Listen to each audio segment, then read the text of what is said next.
NFL Today. Sponsored by State Farm Mutual. Like a good neighbor, State Farm is there.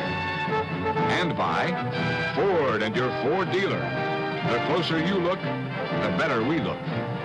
And by United Delco and your local Delco dealers nationwide.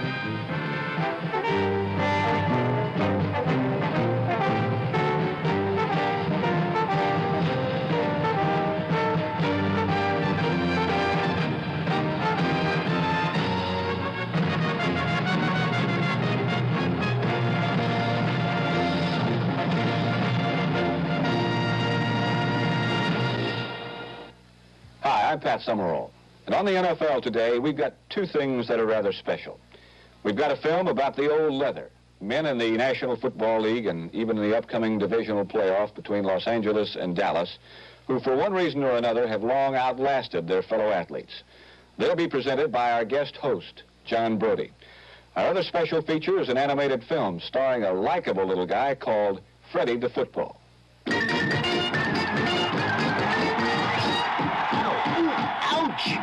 Oh, man, that's brutal. Cool it, Max. You're ruining the laces. Right, pal. Boy, they sure kicked the devil out of you yesterday. What do you expect in a league playoff game? Chopped liver? Yeah, gotta get you in shape for today's game. Ouch! Oh, ow! Think you'll make the Super Bowl, kid? I'll make it if it kills me. Ouch! Take it easy, you hockey puck. I don't want to have to tell you again. Right, pal. Ouch! Oh, ow! Insurance is puzzling sometimes, but your State Farm agent can put it all together for you.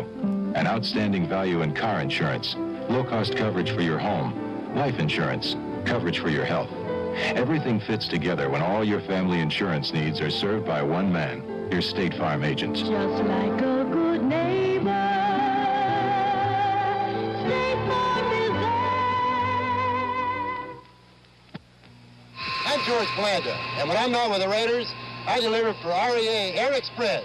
Uniting the states, it's REA Express on the ground and 31 airlines getting your shipment on the first flight out. Right now, we can deliver to 522 airport cities in just one day. That's performance. Check the white pages for Air Express and ship with the winner. They hit your receiver every time. I know, because I work with them.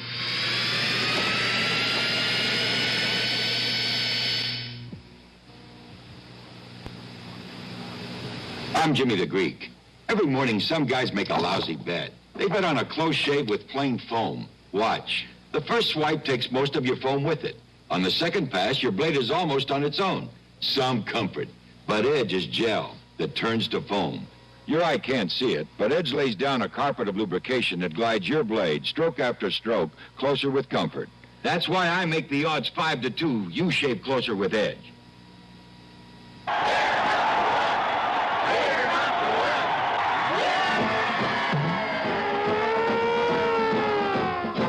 You've all heard the line, keep your eye on the ball. Now, that's good advice. But there are a few other guys you should also keep your eye on. As you can see, my boys come in assorted sizes. Here at the training camp, I shape them up. You know, make them great. But finding a top-notch football player is not all that easy. So during the off-season, I'm Freddie the Scout. Found some good players, too. Out in Cucamonga, California, I discovered Owen Fitzgerald, a lumberjack. We made Owen a guard. In Duluth, Minnesota, I found Choo Choo Hudson, a natural pass receiver. With an arm like that, I wanted to sign up his wife, but I knew she couldn't pass the physical. I discovered a potential called Stoneball Jackson living in the swamps. He had been raised by alligators. For fun, he had invented a game called Stoneball. Oh! He lost a lot of playmates, but man, he could sure kick and tackle. But finding the talent is only the beginning. Here at training camp, we teach him the fundamentals, like the basic tackle. Turn in your uniform, Murphy, on your way out. How to crash a line. Blocking. Punting. Guarding. passing, and catching. Some ends have been clocked in excess of 60 miles per hour while trying to be first to hit the showers.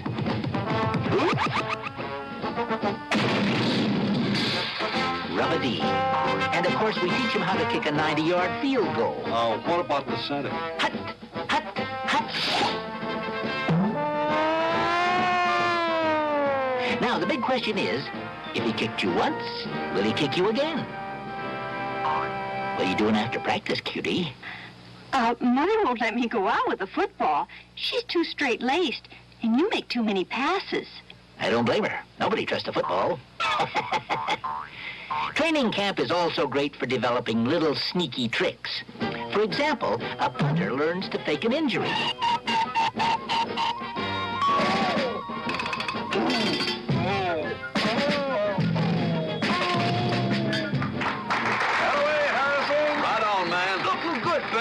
I want to thank my director, Dave Dietich, and my manual arts teacher, and my home economics teacher. Another sneaky trick features the fullback.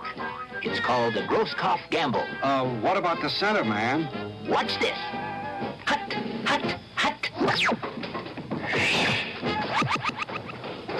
Excuse me, Sonny. Can you direct me to seat 23A? Unfortunately, that play has never worked. Ruffians. So now you've met them, the most important players in the game. Your finger's in my eye. Shut up, Ball.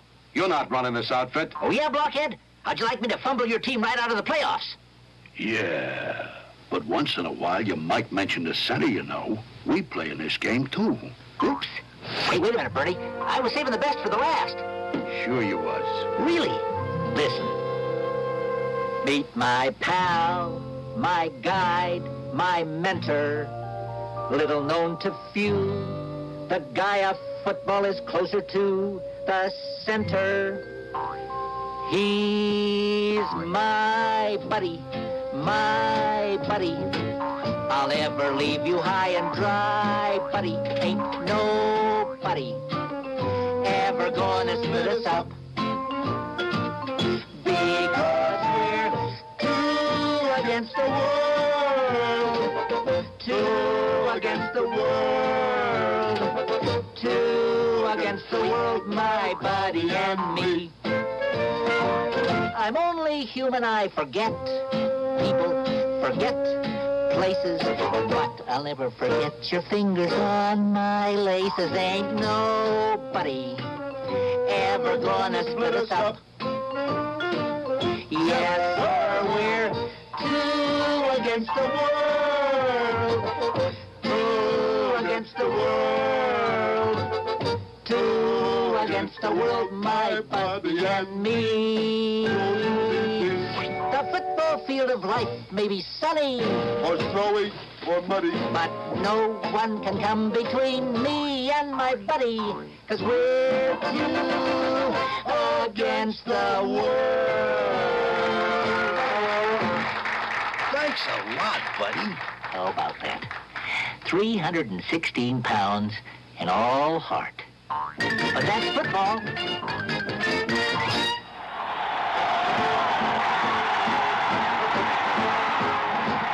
Laces tight enough for you, Freddie? Just right, Max.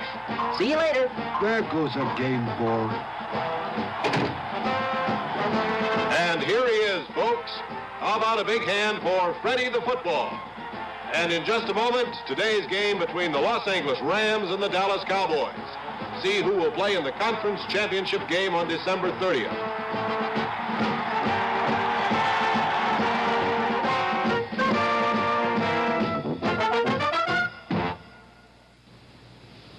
It's no surprise to find luxury in a car costing $7,000. But here's a car that costs thousands less and offers not only economy and good gas mileage, but also surprising luxury. The compact Ford Maverick with luxury decor option. An economical family compact with some of the fine touches you'd expect in a luxury car. Individual reclining seats in gloved soft vinyl. Thick cut pile carpeting. Deep padded doors with European type armrests. Outside, a green vinyl roof. Color key body molding and wheel covers. white sidewall, steel-belted radial tires. But maybe nicest of all, there's plenty of comfort for a family of 5. Ford Maverick for 1974. Surprising luxury and comfort in an economical family compact. See it at your Ford dealers. Last week, all who attended the Pittsburgh-San Francisco game out in Candlestick Park were witness to the end of an era, for they had come to see the sunset of a star. The occasion was the last contest for one of the all-time great quarterbacks and a man much admired in San Francisco's Bay Area. The man was John Brody. Although there were many who didn't want to believe that the time had finally come, John himself knew it was time to say adieu. And this is how it ended last week out in Candlestick Park.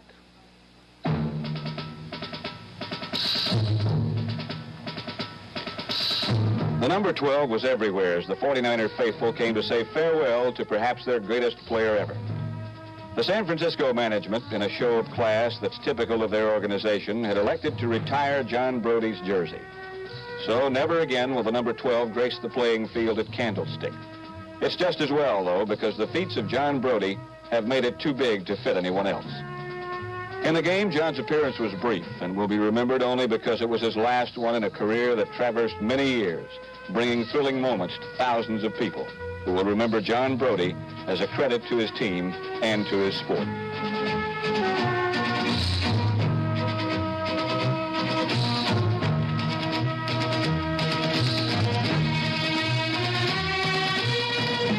It seems a bit strange now that it's empty. It's kind of out of phase without the hum of the crowd and the tension of game time coming. And it looks quite different from up here than it does down there, where there were some good times. Hi, I'm John Brody. For the past 17 years, I've been quarterbacking the San Francisco 49ers. And right here last Sunday is where it all ended for me. And now that it is over, it should be fun to go back and see it as it was. I came into the league in 1957 and really didn't play much until 1960, but from that time on I did pick up my act a little bit, and I really consider it an honor to have been able to compete long enough with players like Unitas and Tittle and Jurgensen to eventually gain over 30,000 yards throwing a football.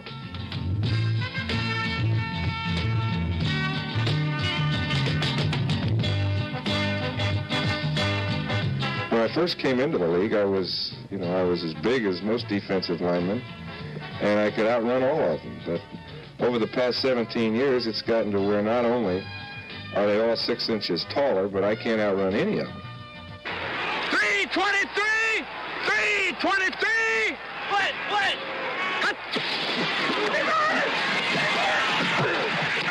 Get up, Brody, get up!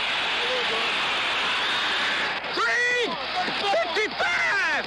355! Watch the play, side! Beat him up!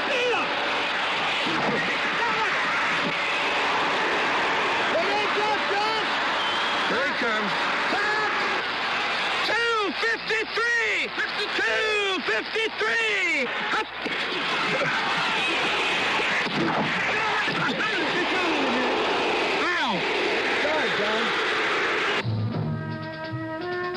Some people feel that there's nothing in this game but winning, but I don't really feel that's true, because I can remember many years when we didn't win, but I had some of the greatest experiences a guy could ask for just being there.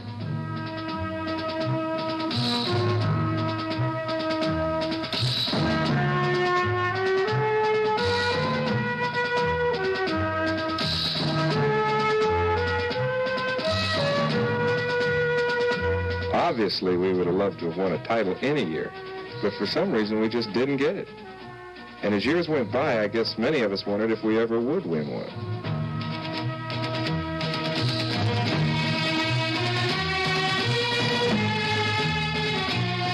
Then in 1970, several things turned us around. And one big factor was the outstanding play of Charlie Kruger, who for the past 15 years has been the core of our defensive line.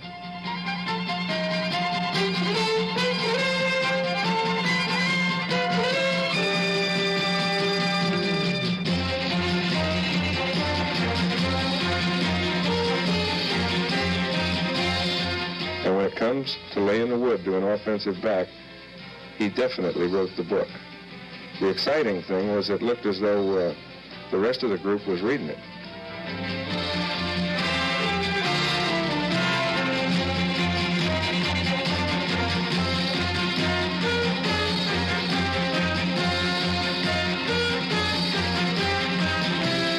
As you can see, where Charlie played is where the real action is. And whereas some guys can last a long time because of the position they play, the same can hardly be said here. I don't know what the qualities are that pertain to longevity, but in Charlie's case, I'd say it was sheer determination and want to. While our defense was getting good, number 82, Ted Kwolek, and number 18, Gene Washington came to town, and things started picking up.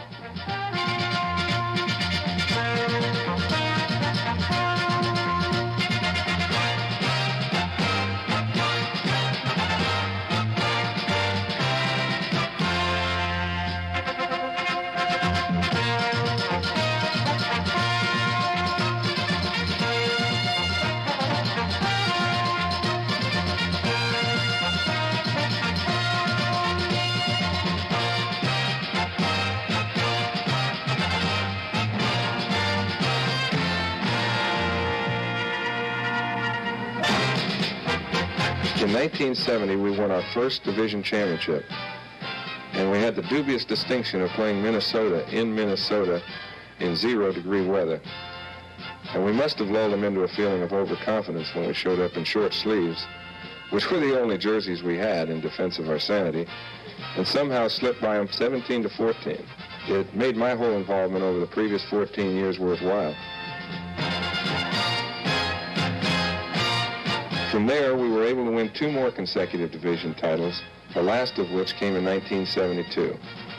And the last game stands out particularly since I wasn't able to play for the previous 2 months. And fortunately, when I did get a chance to contribute in the last quarter of the season, being down 17-6, there was really no decision-making to be done. We just threw as much mud at the wall as we could, and fortunately, enough of it stuck.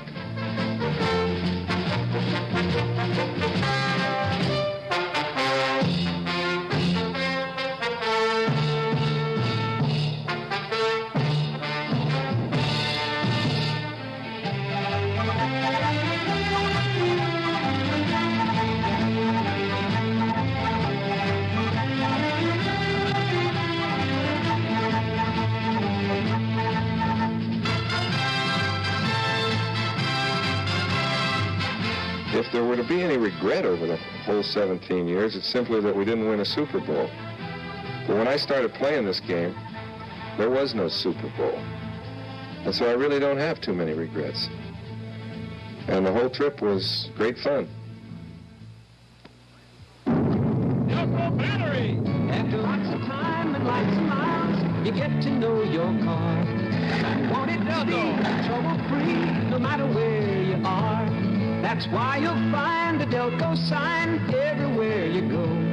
For easy starts and quality parts, it's the name to know. Well, you know. Delco! The more you want Delco, the more you know. Delco mattress.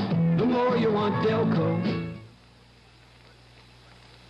That date with Janie, your first big interview, the class reunion. Funny, seems like those times when you really wanted a good close shave, your old double-edged razor gave you a nick or cut. We understand. That's why we made the Wilkinson Bonded. An edge of incredible keenness is locked in a unique protective shaving head. The Bonded blade shaves you closer. The head helps protect you from nicks and cuts. The Wilkinson Bonded. A closer shave doesn't have to hurt. When I was a kid, my old man, the tailor, bought me 2-3 pair of pants a year. Summer, winter, same stuff. But always Farrah pants, because they hardly ever wore out. But now, this kid of mine has to have dozens. Flares, low-rise, high-rise, knits, cords, matching tops. What's a father to do? I tell him, buy Farrah's. For $13, I can't touch them, and I'm the fastest needle in town. Farrah pants at $10 to $30, next best thing to tailor-made. Maybe better. Up in Minnesota, they've got some old leather of their own. He's Jim Marshall. who every quarterback has had an excellent chance to meet over the past 14 years. Jim's another guy whose style of play makes you wonder how he's lasted so long. In his case, like in so many, his enthusiasm for life has exposed itself perfectly on a football field. And somehow he's been able to channel his lifestyle into outstanding consistency.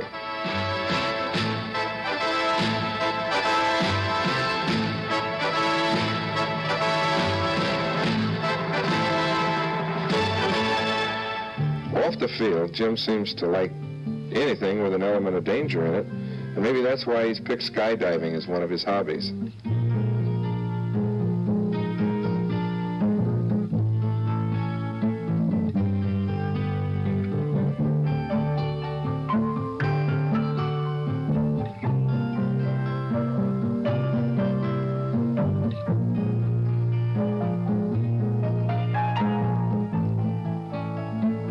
Jim's also an avid winter sportsman, a pastime that almost cost him his life in 1971 while he was on a snowmobile trek in Wyoming's Grand Tetons. Jim and 15 others were trapped in a blizzard. The snowmobile stalled and they burned $20 bills to keep warm. One man even died from exposure.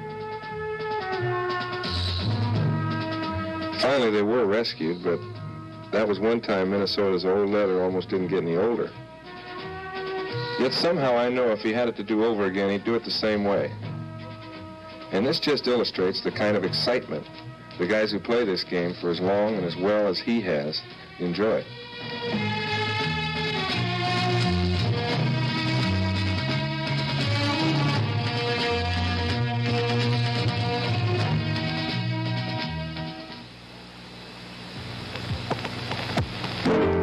Isamu Kaneshigi makes a career out of helping people in Waipahu, Hawaii. When your car is insured by State Farm Mutual, he's one of 11,000 State Farm agents everywhere who provide prompt, personal service. If you live in Waipahu and run into trouble, he can help. If you run into trouble somewhere else, just check the yellow pages.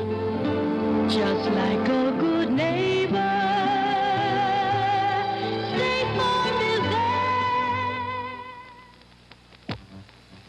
I certainly do remember you, sir. You called yesterday. Polaroid square shooter 2, right?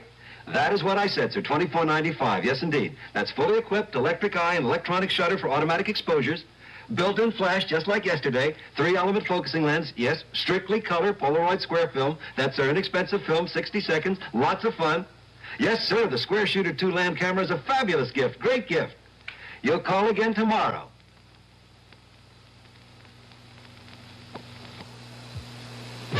On the subject of old leather, there is one who stands out above everybody. He's over in Oakland in the person of George Blanda. He's 46 years old and his career spans 4 decades. He started in 1949, and after 10 years with the Chicago Bears, he thought it was all over in 1959. But with perfect timing, in 1960, the American Football League came along. And George went to Houston, where he kicked and threw the Oilers to a couple of championships over his 7-year span.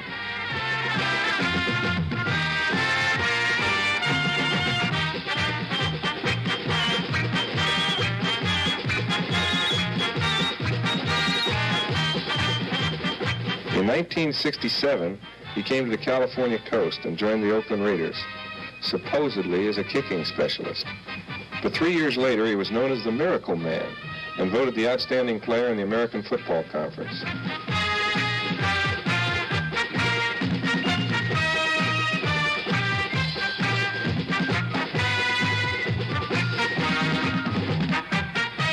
It seemed like every week he invented a new way to beat somebody.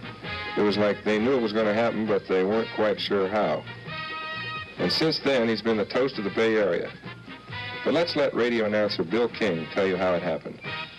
18, 17, 16.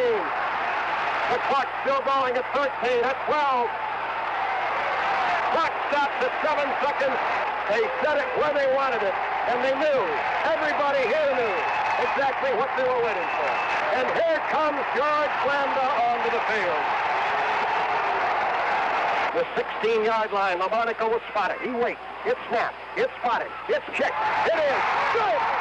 George Blanda has kicked the Oakland Raiders into a 3-point lead. 4 seconds remain to go. and this man may tie the San Francisco Bay Area up into a knot from which it may never extricate itself again. Then, against the Kansas City Chiefs, George made that knot even bigger when he took over late in the game. And with 8 seconds, George Blanda has handed the incredibly difficult job of about a 47 or 48-yard field goal. And here's your ball game. 17-14 Kansas City. LaMonica will spot at the 48. It's snapped, it's down, it's kicked. It is good! It's good! It is good! George Blanda has kicked a 48-yard field goal, and the scoreboard shows the Kansas City Chiefs 17 and the Oakland Raiders 17. Perhaps the greatest finish of all came against the Browns, when George replaced the injured Darryl LaMonica, with Oakland trailing very late in the game that carried the Raiders' title hopes. Bolitnikoff lines up as a tight end on the right. Blanda back to pass. Blanda looks, Blanda throws. Complete touchdown, Wells. Raiders score. Blanda to Wells, who dived, coming back for the pass, caught it a yard in the end zone from 14 yards out. Now the conversion. Snap, spotted, kick. Good. It's tied. It's 20-20. 44 seconds to go. Nelson under center. Split backs behind him. Back he goes to pass. Gets the blocking. All the time in the world. He throws one intercepted by McCoy. McCoy at the 50. McCoy races wide to the right. Knocked down by Kelly. 7 seconds to go. They're going to try a field goal from 53 yards. The odds against this must be about 76 million to a half. Well, George did it from 48 last week with maybe 3 feet to spare. Left hash mark. Stabler will hold. Stabler not as experienced holding as LaMonica. 4th down. Here it is. Snap. Spotted. It's kicked. That's got a chance. That is good. It's good. Holy Toledo. The place has gone wild. Woo! I don't believe it. I don't believe it. The Oakland Raiders 23. The Cleveland Browns 20. George Blanda has just been elected king of the world. Long live George Blanda. And if the Raiders go in, he'll still be in the game when I retire from my next career. I can't speak for George, so I don't know if he's ever going to take a hike. But since I have, I know I'm going to miss the game. But more than that, the people who play it. Today's contest is a big one. The type of game where the experience of old leather can settle a team's younger players and keep them cool. The Rams have 3 men who played on the same offensive line together for 13 years. Ken Iman, Charlie Cowan, and Joe Schiavelli. They've also got Merlin Olsen, number 74. He's a 12-year vet on a defensive line whose next most experienced player has only 5 years behind him. And for the Cowboys, the old leather will also be wearing number 74. That, of course, is Bob Lilly, and he's been a steadying influence in Dallas for 13 years. So you can bet that no matter what happens out there in today's Los Angeles-Dallas clash, the mature players will have a big hand in the outcome. And I, for one, would like to wish the old leather a good go at it. Hawaii 5-0, Tuesday night on CBS.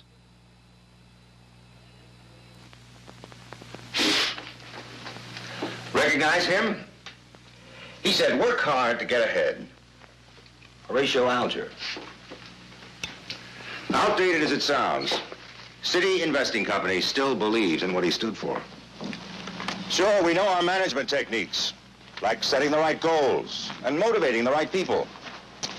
And that could explain why, in just 7 years, our assets grew to $3 billion. Bigger than PepsiCo's. Bigger than B.F. Goodrich's. This is City Investing's headquarters. We have a small corporate staff for a company our size, but people work harder in this kind of atmosphere. And that's helped us grow. I guess it boils down to this. Working hard to get ahead is the best thing a company can do. City Investing. Horatio Alger would have liked us as much as we like him. I'd enjoy some cake. Upside-down cake. Amazing. Western Airlines, the only way to fly.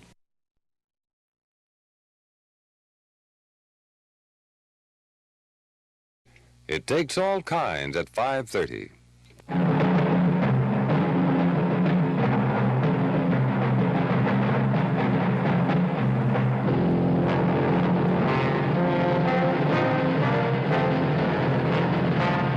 CBS Television Sports presents the National Football Conference Playoffs. Today, the Los Angeles Rams meet the Dallas Cowboys.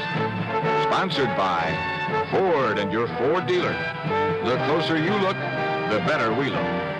And by the Savings and Loan Foundation on behalf of your nearby Savings and Loan Association. They want you to know how money works. And by Goodyear, makers of the custom Steel Guard radio tire.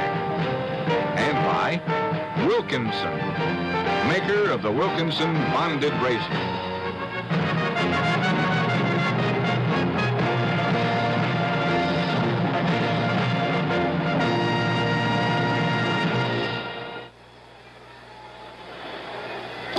And now, welcome them to Texas Stadium, the champions of the Eastern Division, the Dallas Cowboys. A capacity crowd of 65,000 reacting to the introduction of the Cowboys on a humid 60-degree afternoon in Dallas as the first round of the NFL playoffs concludes with what could be the best game of them all, matching the NFC Eastern Division champion Cowboys and the Western Division winners, the LA Rams. Frank Glieber, along with Pat Summerall and Starr. Dallas riding an unprecedented string of 8 straight playoff appearances coming in today, and Pat, that's got to be a tribute to, among other people, head coach Tom Landry. I think it's a great tribute to this man. His record is 10-4, as you see. As always seems to happen, the Dallas Cowboys come into the playoffs with a lot of momentum. That condition always seems to exist when playoff time comes around. The opponents today are the Los Angeles Rams, coached by Chuck Knox. That 12-2 record, the most victories ever put together by a Los Angeles team. They are the #1 ranking team on defense in the NFC and the #1 ranked offensive team. When you get down to individuals in a game, though, it's the quarterbacks that are the keys. And who better qualified to talk about those two individuals than our colleague Bart Starr. Thank you very much, Pat. I'm delighted to talk about them because these are two fine football players. John Hadle, you see on your left, Roger Staubach on the right. John has had a great year throwing to a wide receiver by the name of Harold Jackson, a real flea who is very, very tough to cover. You see one here in their first game meeting during the year. They completed these for 4 touchdown passes that day. Beautiful shot. They've had a great year. Roger Staubach, on the other hand, has done a super job for the Cowboys, and one of the things that makes him extremely tough is his play action and his rolling out ability. You see it right here. He's just made a great fake to Calvin Hill. This is against the Washington Redskins earlier in the season, and now he starts to look for his receivers, and should they be covered, he has this great ability to run. He is not a scrambler, he's a runner. I'm looking forward to a great game.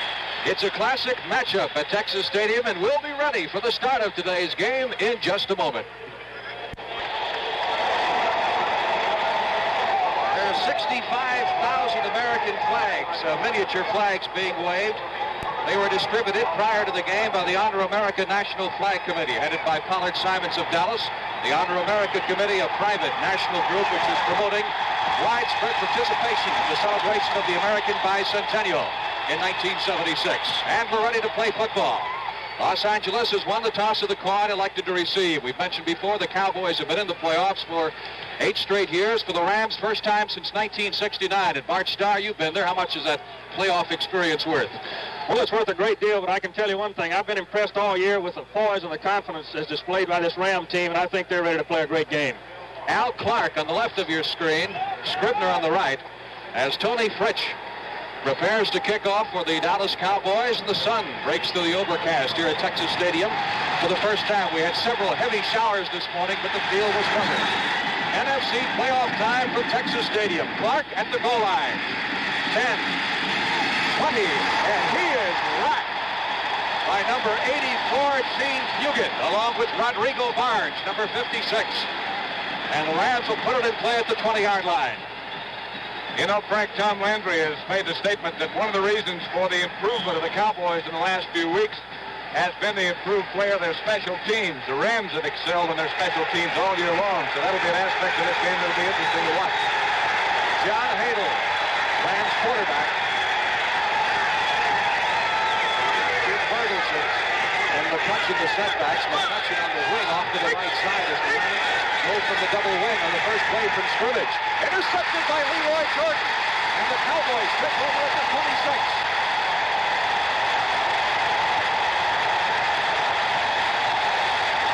something that Jordan and Coach Gene Stallings have been working on all season long, staying out after practice and working simply on just catching the football. Leroy's got the good hands. He sure has, and I'll tell you, he's had a sensational year, Pat. He has. He leads NFL linebackers in interceptions. He had 6 on the year. Just one off the NFC lead, and Jordan bidding for all-pro honors for the first time in his 10-year career. Roger Staubach at the throttle for the Cowboys at the Ram 26, trying to capitalize on the turnover. Calvin Hill, 25, 20, 15. Hill is out of bounds at the 10.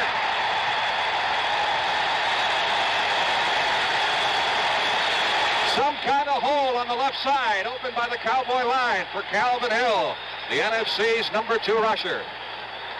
He lost by only 2 yards to John Brockington. That play, I think, Frank, was designed to go inside. But the Dallas offensive line just collapsed the Ram defense to the inside, and Hill took it around the corner. A pickup of 15 yards. The nose of the ball is just outside the Ram 10-yard line. Garrison and Hill are the setbacks. Drew Pearson, wide receiver, to the right side. Bob Hayes is flanked to the left. Pearson in motion. Hill going the other way, inside the 10. Hill fighting to the 5 and out of bounds at the 3-yard line. Isaiah Robertson, number 58, came over to make the stop. Watch this blocking on the right side by Gene Fugit. A crackback block by Drew Pearson. And a good block also by Walt Garrison. Blaine and I had a great block outside that time, too, to open that up for him. Dallas could conceivably make a first down without going across. They'd have to move it inside the 1. It is second down, 3.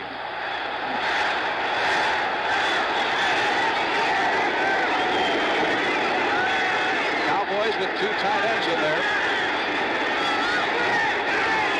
Fugit and Dupree. Staubach giving to Hill, touchdown.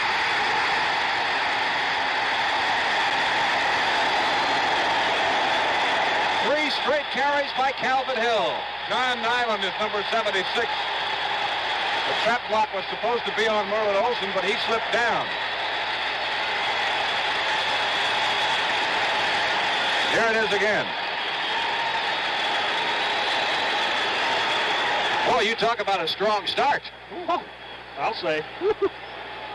Fretch on to try the extra point, and Craig Morton will hold.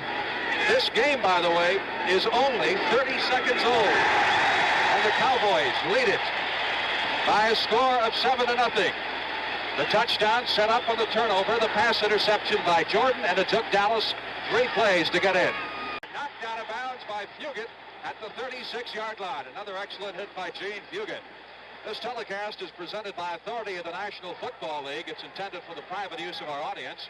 And any rebroadcast or other use of this telecast without the express written consent of the National Football League is prohibited. Excellent return of 35 yards by Scribner. Rams came out in the first time in a double wing formation, a passing formation, and Hadel for the interception. This time they come out in the normal set with Jackson wide to the right side. Snow is split to the left. McCutcheon. Catch Tume. Fumble. Loose football. Dallas has it. That's Mel Renfro at the 34.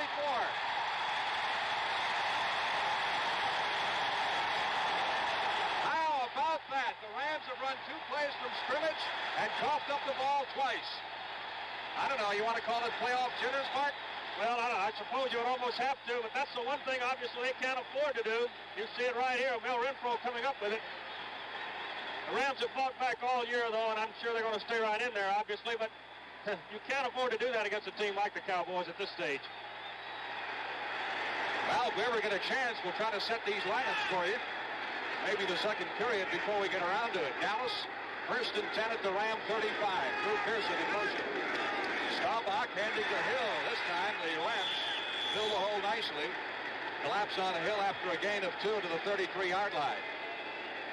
Well, let's see. Offensively, Dallas going with John Fitzgerald at center, Blaine Nye and John Nyland the guards, Ralph Neely and Rayfield Wright the tackles, Tom Landry alternating the tight end, sending the plays in from the bench, Billy Joe Dupree and Gene Fugit, the wide receivers, Bob Hayes and Drew Pearson's, and the setbacks, Calvin Hill and Walt Garrison. Roger Staubach, of course, is the quarterback. 2nd down, 8. Cowboys at the Ram 33. who's carried the ball on every offensive play for Dallas. To the 28-yard line. Pick up a 5. It'll be 3rd down 3. On the left, of course, is Tom Landry, and on the right, the man who's done such an outstanding job in Los Angeles this year, in his first year as the head coach of the Rams, is Chuck Knox, who has to be a little bit concerned right now. By the way, Frank, while we have a second word from the Dallas bench is that Bob Lilly has aggravated a previous leg injury, and he is probably through for the day. His place on defense is taken by Bill Gregory, who's got a lot of playing time in since Lilly has been hurt. 3rd down 3. Dallas at the Ram 28.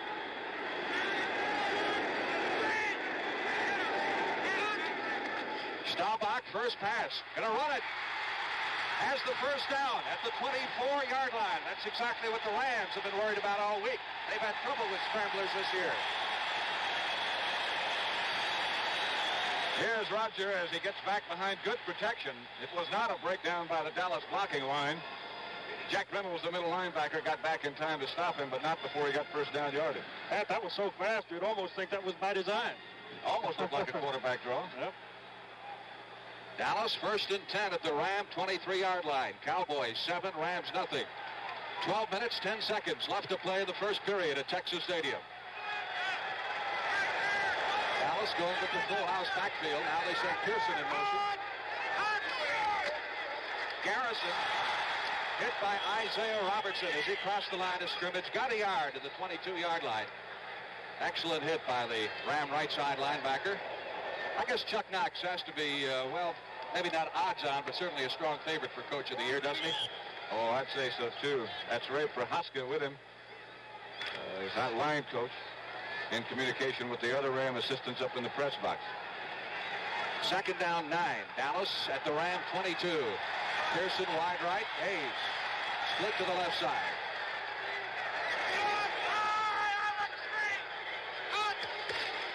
Staubach wants to throw it.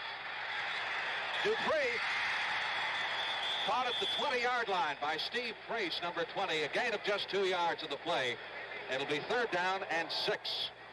Rams defense has Jack Youngblood, Merlin Olsen, Larry Brooks, and Fred Dreyer in the trenches. Ken Geddes, Jack Reynolds, and Isaiah Robertson, the linebackers.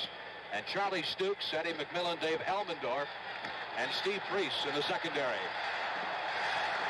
3rd down, call it 7 from the 20. Frank, I think Roger would have liked to have thrown to Drew Pearson or Bob Hayes on that last one, but they were covered extremely well by the Rams secondary. Hayes breaks to the left side. Pearson, the rookie free agent find from Tulsa University, off to the right at the top of your screen. Roger Staubach flushed out of the pocket. 20, 15. He's got another first down as he moves it inside the 10.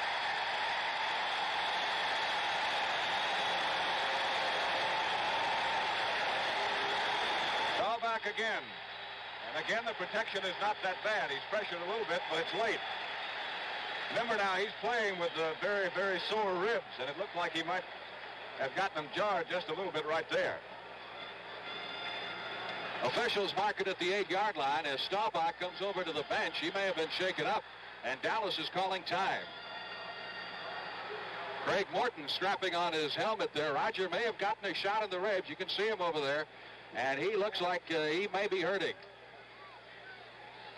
Frank, I think it's interesting to note that we were talking earlier about Roger not being a scrambler, that he was a runner, and he is. He can really run with a football. He gives a great dimension to your offense because he stays right in there, and he takes a good look at the receivers before letting the ball go, but if they get up on him, he can really take out of there with it. A Goodyear tire that saves gasoline isn't exactly a new idea. As you can see from this Goodyear ad that appeared in Collier's Weekly in December 1916, Goodyear tires were cutting down on the nation's fuel bill in another energy emergency. So a Goodyear tire that saves gasoline isn't exactly a new idea, but it's a good one. Today, our tests prove that this Goodyear Steel Guard radial, compared with non-radial tires, gives you extra gasoline mileage. And that's not all. Steel Guard also has these 5 guards to help protect you 5 ways. Flexible polyester cord, double steel belts, computer designed tread to hold in the wet, cornering grooves, steel sidewall stabilizers. All these 5 guards, and saves gas too.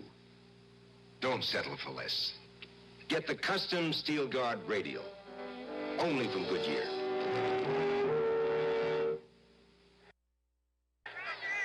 There's Staubach being worked on by the Cowboy team physicians, Dr. Marvin Knight and Dr. Pat Evans. And Craig Morton has come on to quarterback Dallas. Looked like he was hit around the head, and he may have been shaken up. Maybe it wasn't the ribs. It's first and goal to go. Cowboys at the Ram 8-yard line. Morton handing off to Calvin Hill. Falls forward to the 7. Merlin Olsen into the stop for the Rams. There's Roger being worked on by one of the Cowboy trainers out there. Kind of massaging his neck, Pat. I think that must be what happened. Doctors a minute ago were feeling his head. He took himself out of the ball game. It is second and goal to go. As you see, he's putting his helmet back on and going to loosen up a little bit, so he may be back in there. Morton has not seen that much action this entire season.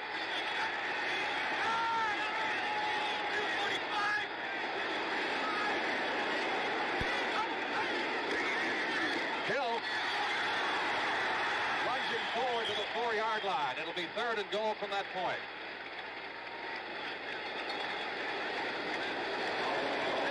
Morton has thrown just 32 passes this year, completed 13, and here comes Staubach. Back in the game, Morton goes out. Isn't it great to have two quarterbacks of that caliber, though? Well, I'll say. Whew. Third down, goal to go, Dallas at the Ram 4. Pearson wide right, Hayes split to the left. 8:40 left to play opening period. Dallas leading 7-0. Staubach for Pearson.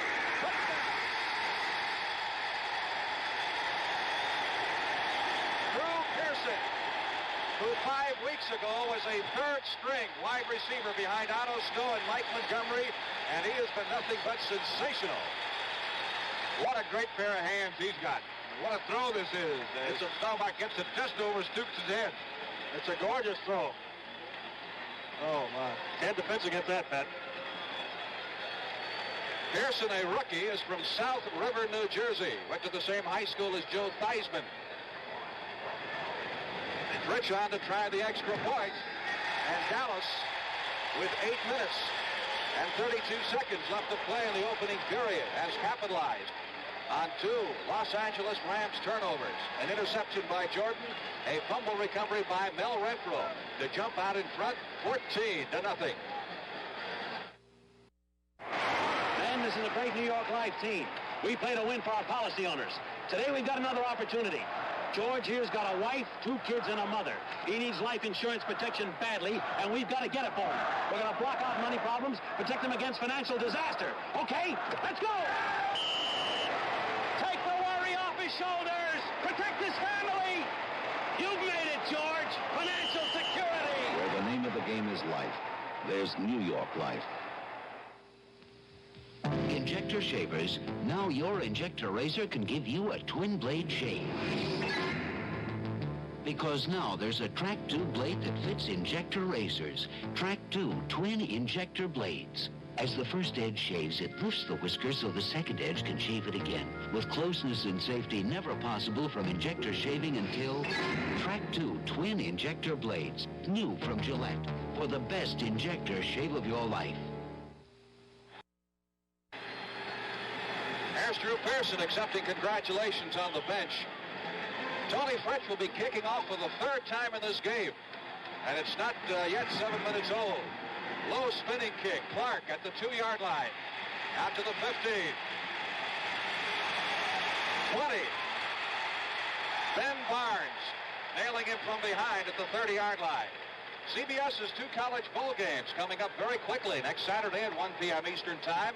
Missouri and Auburn in the Sun Bowl at El Paso. And, of course, another one a week from Tuesday, Pat. January 1st at 2 p.m. Eastern Time, Southwest Conference champion Texas meets Nebraska at the Cotton Bowl right here in Dallas. The Rams have had the football for 2 offensive plays. They have lost the ball on both plays, interception and a fumble. Hadel giving to Bertelsen. Bertelsen finding a lot of running room and a first down as he clears the 40-yard line out to the 42. Rams #1 rushing team in the NFC, and that's one reason why. Let's check out the blocking. Offside guard Tom Mack cutting across in front. The rest of it is good blocking by the right offensive side of the line. So the Rams have their first down of the ball game at the LA 42-yard line.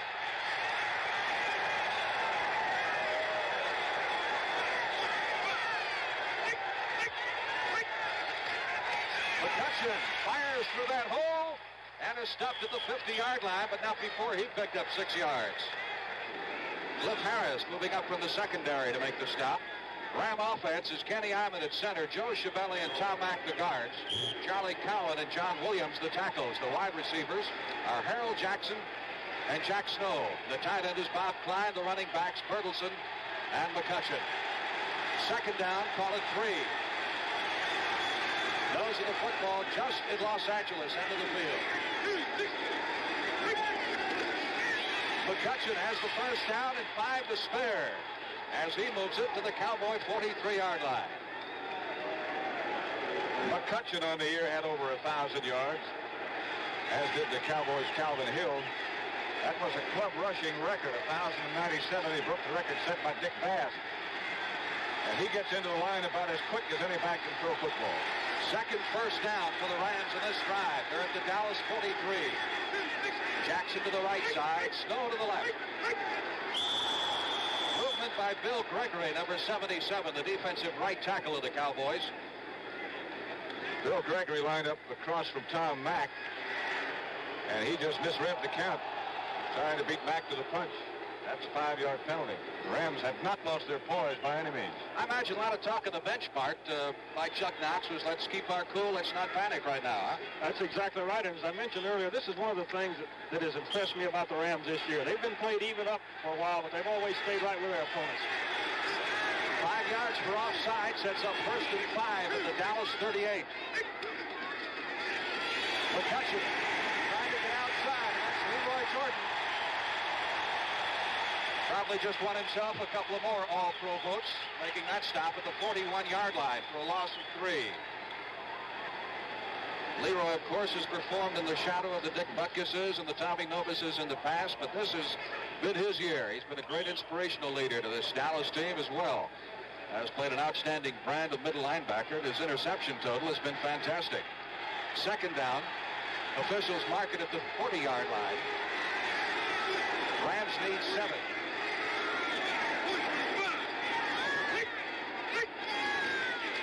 Bertelson getting away from Edwards to the 36-yard line. Cornell Green, number 34 over there to make the stop. That'll set up 3rd down, and LA needs 3 for the first down. John Hadel has had amazing success against Dallas. He's faced them just twice in regular season play. 4 touchdown passes earlier this year. Last year, as a member of the San Diego Chargers, he threw 4 touchdown passes against the Cowboys. 3rd down 3 at the Dallas 37.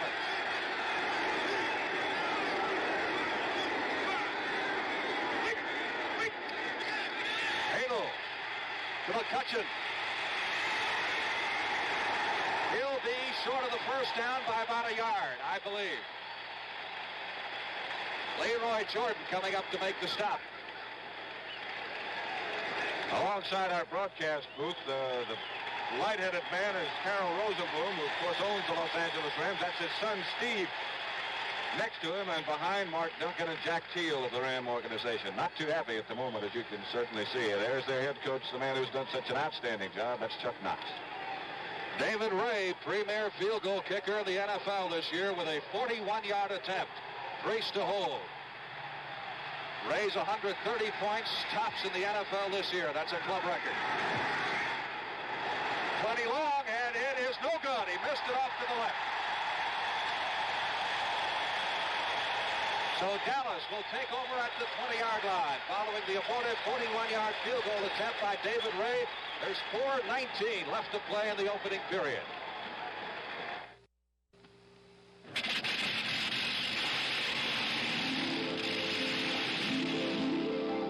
Boeing has been getting people together almost since man learned to fly.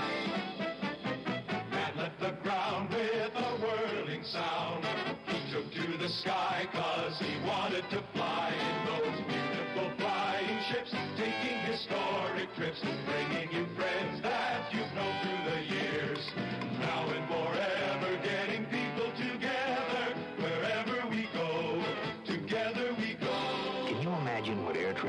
like if there hadn't been a Boeing?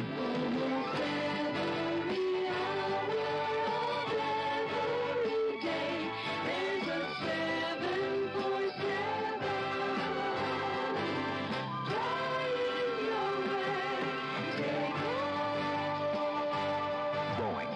We've been getting people together for almost 60 years.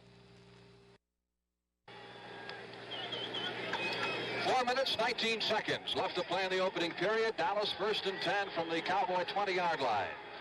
This is the Cowboys' first possession where they've started in their own end of the field. 2 Ram turnovers have handed Dallas 14 points in the early going.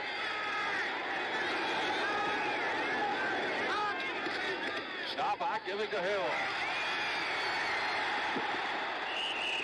6 yards to the 26-yard line before Isaiah Robertson, number 58, caught up to him.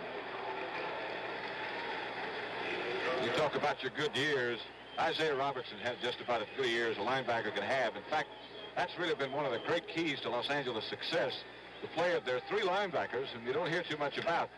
Geddes on the other side, opposite Robertson, and Jack Reynolds in the middle, who's been around 4 years but hasn't played much before this year. 2nd down, 4. Robertson last year kind of a sophomore slump, but he's certainly come on strong this year. Become a Pro Bowl performer once again. Garrison jammed up at the line of scrimmage. Merlin Olsen, number 74, in there quickly for the Rams.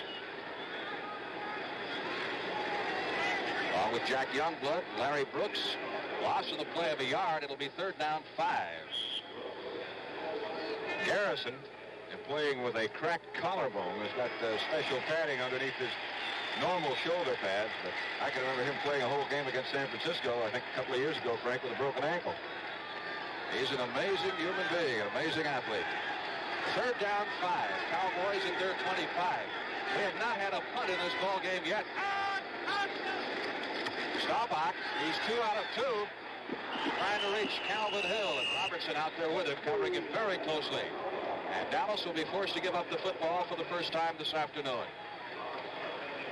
Frank, seeing that throw to Calvin Hill that time, I think this is the 2nd year in a row, or at least this year, I know that Calvin was not only the leading rusher, he was the leading pass receiver. So he's a very, very versatile performer. One of the amazing statistics on a Hill is he gained 1,142 yards this year, and his longest run was 21 yards. It's a lot of rushes. Bateman has averaged 41.6 on the year. Not much of a rush. Pretty good kick. Bertelsen at the 35-yard line. Up to the 40 and out of bounds at the 42. In just a couple of weeks, CBS resumes its NBA television broadcast. That'll be Sunday, January 6th at 2:30 Eastern Time. You've seen these 2 teams before, haven't you, Pat? Yes, we have. The Phoenix Suns will be in Chicago that day. And you'll see NBA action every Sunday afternoon, some Saturday afternoons, and nighttime games through the end of the playoffs. That's NBA on CBS, where you see the best in basketball on the #1 network. 2 minutes, 39 seconds remaining in the opening period. Rams, pretty good field position for the first down at their 41-yard line. Following the punt by Bateman. Bertelsen diving out to the 44. Is Leroy Jordan over there to make the stop. That punt by Bateman, by the way, was 42 yards. This Dallas defense has certainly come on strong in the last half of the season. They've allowed 64 points in the last 7 games. That's an average of 9 points a game. Only one team, the Dolphins, scored more than 1 touchdown. They scored 14 points. 2nd down, 7. Rams at their 43.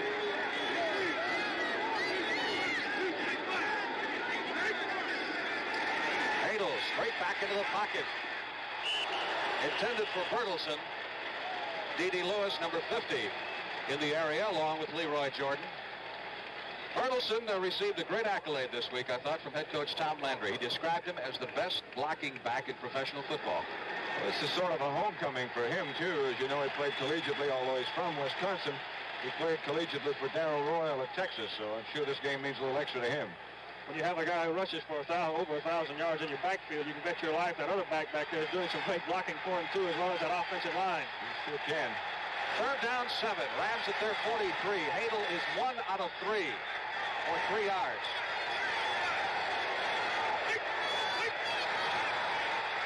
Good protection. Going for McCutcheon. Edwards, number 52 out there. And the Rams will be forced to give it up.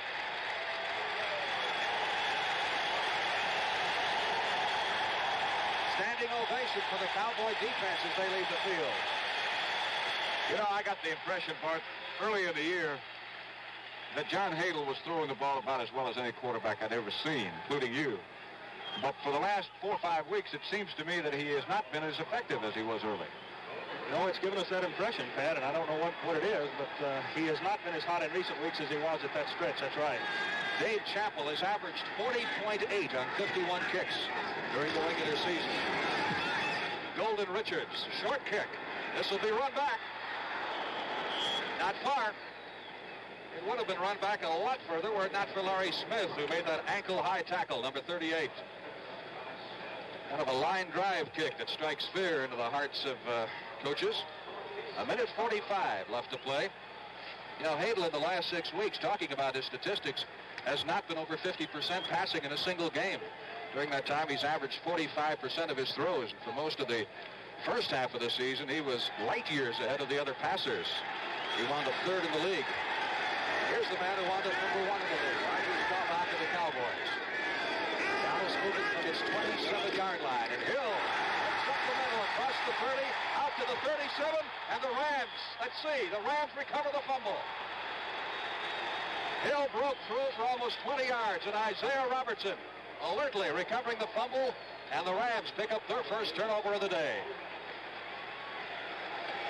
Let's show you what was responsible for that play breaking like it did. This block by John Nyland. The center is John Fitzgerald. But the good block by John Nyland on Kent Geddes is what really sprung Calvin Hill. Now let's look at the end of the play and see how the ball came loose. This is the same play again. And at the end, he was hit by Elmendorf, and that's what knocked the ball loose. Back to live action. Rams now at the Dallas 37. With a golden opportunity, McCutcheon jammed up the middle at the line of scrimmage. Pat Toomey, number 67, there to make the stop, along with Jethro Pugh, number 75. Cowboys, traditionally one of the toughest teams in pro football to run against. And as we mentioned before, they get tougher and tougher when playoff time comes around. Interesting to see Pat Toomey make that last tackle. I was flying out here yesterday from Atlanta, and I got a note from a gentleman sitting 3 seats back and said, any favorable comments you can make about Pat Toomey will be appreciated. Signed his father-in-law. Second down 9. Rams, Cowboy 36. Halo being pressured by Pugh, running out of the pocket. Pickup of 3 yards in the play before Larry Cole, number 63. And Dave Edwards, number 52, collaborated on this spot. Third down 5. There's one of the many banners up at Texas Stadium today. Frank, it's interesting to note that both teams are doing something a little bit different. Dallas's defensive alignment in the line, according to the Rams' offensive formation, has been changed slightly from their normal alignment. And the Rams are employing Harold Jackson as a wingback instead of a split end. And the weak safety of the Dallas defense has shifted way over on that side of the field. Snow to the right side, Jackson to the left. Third down 5 from the Dallas 33. 10 seconds left to play in the first period. Bob Klein, number 80, the intended receiver. Leroy Jordan cracked him as the football got there. Let's watch the drop of Leroy Jordan as Hadle shows pass all the way as well he would be expected to in this situation. Coming over to pick up Bob Klein. And I think Klein saw him coming. David Ray, who missed a few moments ago from 41 yards. That's Harold Jackson, who's been blank so far this afternoon. Ray with a miss to the left from 41 will try this one from 39. Crease to hold.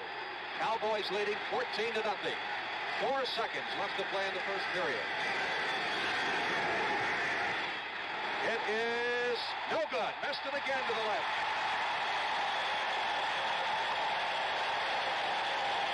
And the gun sounds. Now, National Football League. Frank Glieber, along with Pat Summerall, Bart Starr, Dick Stockton from Texas Stadium as we head into the second period. Dallas with the football, 1st and 10 from the 20-yard line. Following David Ray's second misfire of the afternoon. That's Bob Hayes in motion. Staubach giving to Hill up the middle, and he is melted at the line of scrimmage. Good defensive work by Brooks that time of the Rams. Robertson came up quickly. Merlin Olsen, number 74, was there. So I read that interesting TV guide article on you this week, Mr. Summerall, by Mel Durslag. I didn't realize you were a watermelon farmer in your more prominent days. I'm not sure those were the more prominent days. I know. You always got something to go back to, right? Financially, I know they weren't. Second down, 9. Cowboys at their 21. Staubach trying to set up the screen, gets it out to Garrison. Garrison still on his feet. Turn would look like a loss into a gain of 3 yards to the 24-yard line. Jack Youngblood, number 85, finally nailed him. That was not the most picture-perfect screen, Bart Starr, was it? Well, no, he wanted to throw it sooner, and he couldn't, and that's why it looked so shabby. But I think the results of what you're after, and the Rams almost let him get away there and make quite a gainer out of it. Third down, Dallas needs 6 for the first down. Calvin Hill already has picked up 54 yards rushing in the ball game on 10 carries. That's an average of about 5.5 yards per carry, which is well over his season average. Staubach is 3 out of 4 for 9 yards.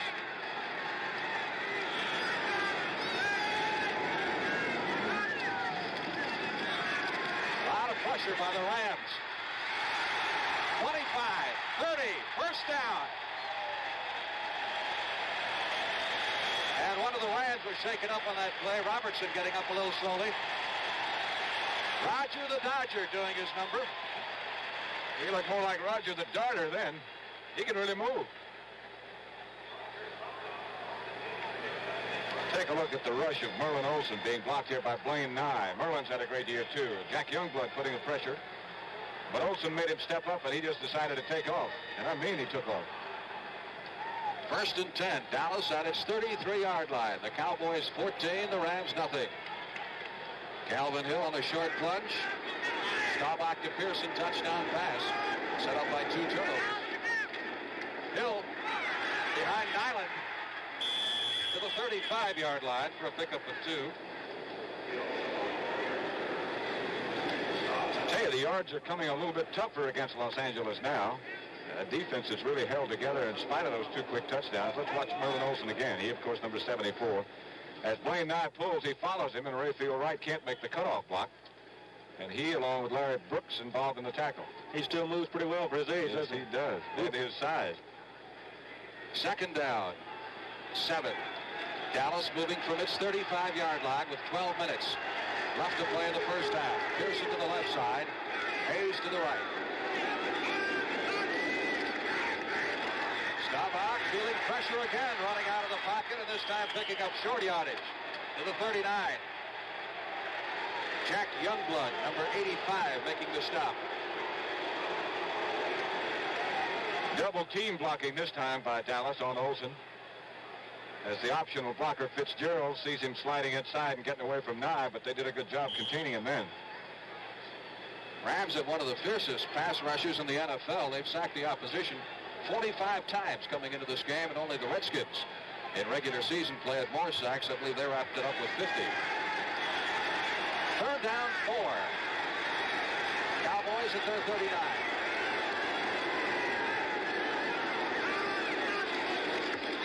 Blitz is on, I believe, and Reynolds coming. Fugit at the 40. Fugit at the 25-yard line. The Rams blitzing the middle linebacker, Jack Reynolds, and got burned. If this pass had been thrown far enough, I don't think it would have been complete. It certainly would not have. Let's watch the coverage again by Allendorf here. This is Stooks you're looking at. Covering Drew Pearson. Fugit is number 84 up at the top now. He has to come back for the ball, as you can see. But Allendorf had him well covered. Fugit's been sensational in the last few weeks. One of the reasons he had so much room in there, Frank, is they had the blitz on and there was no one in the center of the field. No free safety, nothing. Fugit got that same type of pass against St. Louis and took it in for a touchdown. A pass that was underthrown that he came back for at the 5 and dragged a couple of tacklers in. Dallas first down now at the 23-yard line of the L.A. Rams. Staubach is 4 out of 5. Gonna try it again. that one fell between Billy Joe Dupre and Bob Hayes. He picked the open spot in the zone, all right. I think it slipped. He was trying to get to Hayes, I believe, but I think the ball slipped out of his hand. Second down 10 as Fugit comes in with the next play from the bench. Dupree trots off. Hayes left last week's Cowboy regular season finale against St. Louis early with a tightening of a muscle in his thigh and sat out virtually all of the ball game. Hayes breaks to the right side. Pearson off to the left. Garrison, 20, 15. First down, Dallas at the 12-yard line. Steve Priest, number 20, finally makes the stop. And Chuck Knox is not a happy man. At the end of this play, if you can see, watch the two Dallas wide receivers do a sandwich job on Charlie Stoops. Right at the right side of the play. You saw him heading. They did a high-low on him as Garrison turned what was almost a broken play into good yardage. Officials mark it at the Ram 13-yard line. First and 10, Dallas.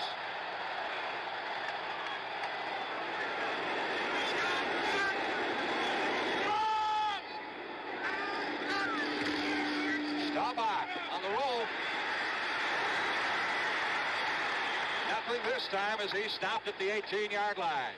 For a loss of 5 by Ken Geddes, number 36, outside linebacker of the Rams. It's the first time, really, that the Rams have been able to contain Staubach behind the line of scrimmage. You have to give real credit to great coverage that time, because when they fake that ball and come out of there, they usually have somebody open, and the Rams did a super job of covering that time. That's a play they've had great success with, particularly against Washington 2 weeks ago. And I think it's the key play that did Denver in, and that key victory over the Broncos the week before that. Second down, 15. Ball is at the 18-yard line of the LA Rams. Dallas leading 14-0.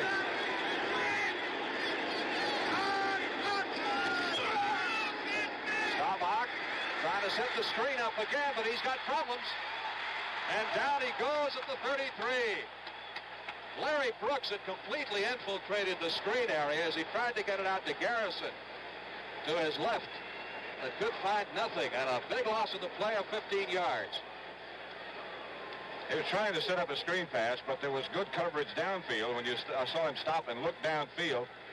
Here's Pearson, and this, of course, is Bob Hayes, number 22. He is well covered by Charlie Stoops, and Roger just couldn't find anybody to throw to. So Dallas has lost 19 yards on the first two plays of this series. That will set up third down and 29.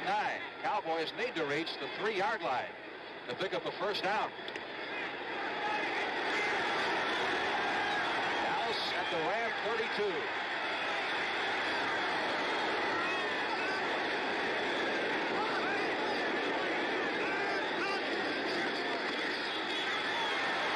Again, pressure on Staubach. Intended for Pearson. It is incomplete. Almost intercepted on the goal line. Pearson went high, couldn't quite get to it. Dave Elmendorf got his hands on the football. He couldn't handle it. So a long field goal situation now for Dallas as Tony Fritsch comes on. And Fritsch has not kicked one longer than 37 yards successfully this year. He is 18 out of 28 in field goal attempts. And this will be from the 39. He has not been kicking off well today. He has not shown a very strong leg. He was out for a while with a full torn hamstring muscle. And so for this distance for him, it's a challenge. Morton puts it down. It's long enough. It is good.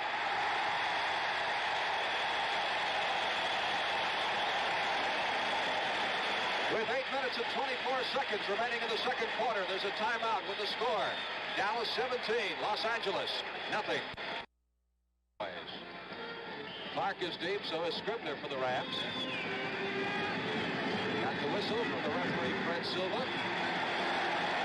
Scribner a yard deep. 10, 15. Stopped at the 22-yard line. Gus Strayhor, number 40, was over there. As you can see, the sun has come out here at Texas Stadium, and with all its accoutrements and all, Texas Stadium is really not the best place to watch a football game on television from if the sun is shining because of the weird patterns that it creates on the field.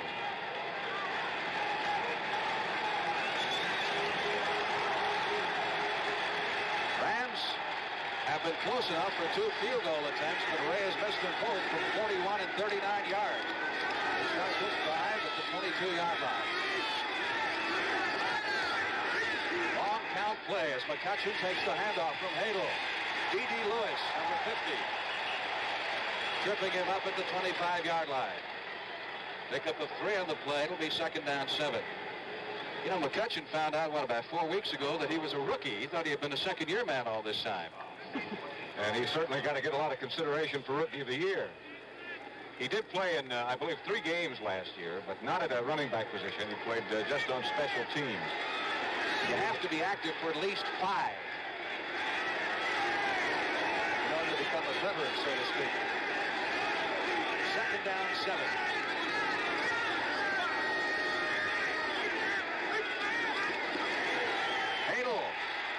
For Jackson. Still on his feet. Look at him fly. Jackson to the 35-yard line. Boy, he is like a time bomb waiting to go off. And I don't know how much better the Cowboys can adjust their defense to stop this guy, because he threw right into the teeth of the double coverage right there. Cliff Harris came over to hit after he got away from Waters. He gets away from Waters again. Here comes Jordan. He ducks back inside of him, and finally, Calvin Hill. What am I saying? Cornell Green. He is really versatile. The ball is at the Dallas 35. The Rams on the first down. Bertelsen behind McCutcheon to the 30 for a pickup of 5.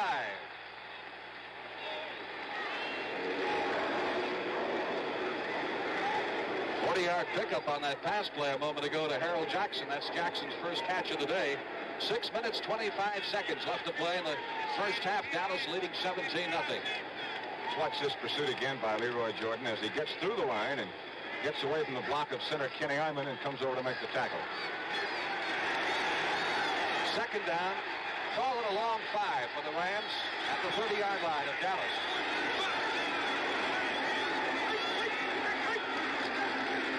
To the 27-yard line. This will be the Rams' deepest penetration of the ball game. Bart, have you noticed any specific adjustment the Cowboys have made defensively to accommodate Mr. Jackson? Well, yes. We were pointing out a while ago, and John threw the ball into the teeth of the coverage that they had adjusted for. And as our viewers saw, the first person who took a shot at him was a weak side safety who was all the way over there. It was a beautifully thrown ball in between those 2 guys, but they've really rolled toward him when he's been on the flanker side. 3rd down 3. Rams at the Dallas 27 as Hadel calls the line down. McCutcheon short of the first down. A pickup of a yard in the play before Gregory, 77, and Toomey, number 67, make the stop. And again, the field goal unit comes crowding out for Los Angeles. It would seem that the way the Cowboys have adjusted their defense with that double coverage on Jackson, that there has to be single coverage both on Klein and on Snow on the other side. And that's the direction that it would appear that Hadel should be working pretty soon, although he had success with Jackson last time. We'll talk more about that later. Perhaps why. 33-yard field goal attempt by Rays, missed from 39 and 41. Grease puts it down. It is long enough. It is good. And the Rams get on the scoreboard with 4 minutes and 30 seconds left to play in the first half at Texas Stadium. It's the Cowboys 17 and the Rams 3. Have you seen it yet? New Ford Mustang 2. Come see how much car a great little car can be. Look what we've done to our Mustang. Look what we've done to that car. Now we changed the size, we changed the style, and you're gonna like it fine. So look what we've done to that car. New Ford Mustang 2. Built smaller than the original Mustang, with an easy-on-gas 4-cylinder engine, a sensational ride. It's richly appointed with luxurious bucket seats, cut pile carpeting, wood-grained instrument panel, tachometer, all standard. It's the right car at the right time. When you take a ride, you're gonna know that bang, too. $28.95 base sticker price, excluding dealer prep, destination charges, title, and taxes at your Ford dealer.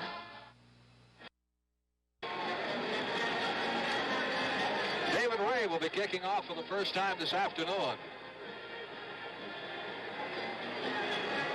The 8 men for the Cowboys, Cliff Harris in the center. On your left, Mike Montgomery. On your right, Charlie Waters.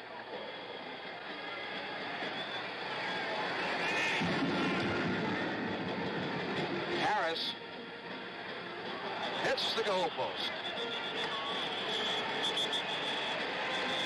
Dead ball, so they'll bring it out to the 20-yard line. Next Sunday, the NFC Championship game on CBS. The winner of this game goes against the Minnesota Vikings.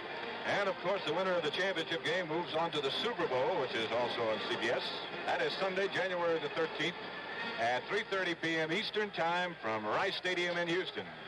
A championship game next Sunday will be played either in Dallas or Los Angeles, depending, of course, on who wins today. One of these teams will play the host club. 1st and 10, Cowboys at their 20-yard line. Staubach has rushed now for 29 yards and 4 carries. In addition to hitting 4 out of 7 for 36. Hill. Across the 20, 25, 30. First down at the 33-yard line. And Hill, a little unhappy, he didn't break that one. He was about 2 feet away from breaking it all the way. Elmendorf is the last man who has a shot. The block here is by Nyland. That was on Geddes, and that's what broke it. Pat, that's the same play we've seen 2 other times, and the first time they ran it today, they ran it outside, and we spoke then that it looked like the play was designed to go inside. That's where he took it that time. Pickup of 12. 1st and 10, Dallas at its 32-yard line. 3:45 left to play in the first half and counting. Staubach to Gene Fugit. It is intercepted by Elmendorf. Gene Fugit got his hands on it, and Elmendorf grabbed it before it hit the artificial turf at the 48-yard line, and the Rams take over. Again, Staubach's protection this time is very good. Fugit had to jump and come back just a little bit. The ball was hit pretty hard. Elmendorf got the rebound. So the Rams now trying to take advantage of the turnover at the Dallas 48-yard line. Jackson to the left side, Snow to the right, up at the top of your screen. Adel wants to throw it. Completes it to Jack Snow at the 35, and Snow is out of bounds at the 33. Charlie Waters, number 41, back there on coverage. Cornell Green came over, make the stop. Now, this is what we were talking about before, although this is a run fake. But the single coverage is on this side, on Snow and Klein. Jackson being on the weak side this time. Right. Exactly. Beautifully thrown ball that time, too. Dallas had the blitz that time with Leroy Jordan coming from the middle linebacker position. 1st and 10, Rams at the Cowboy 33. Trying to get back in this ball game before halftime. Bertelsen to the 27-yard line. 77 is Bill Gregory. 63, Larry Cole. Just over 3 minutes left to play in the first half.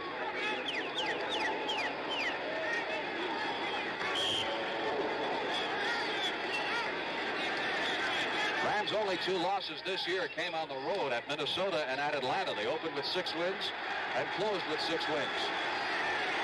2nd down, 5. From the Dallas 27.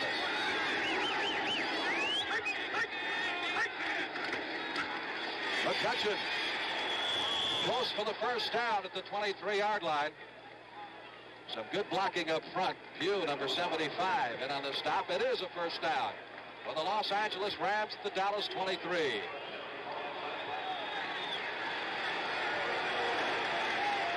Well, a touchdown could turn this thing around very nicely for Los Angeles before halftime. It sure could. Change the whole complexion of things. 1st and 10 from the Dallas 23.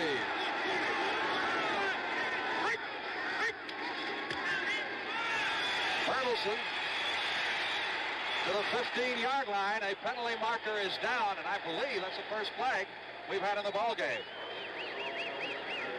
And that will be a clip against the Rams, which will cost them 15. I think we had one other penalty for an offside early in the game, but that's the only major penalty so far. First one against the Rams. Cowboys had that offside penalty earlier, as Pat mentioned. The ball has moved back to the 35-yard line. That's tough to get back to, Frank. One more play here, and the clock will run down to the 2-minute warning. Cowboys make a defensive change now to put in some extra protection for themselves on pass defense. An extra linebacker and an extra defensive back. The penalty was on Cowan. It is first down, 23.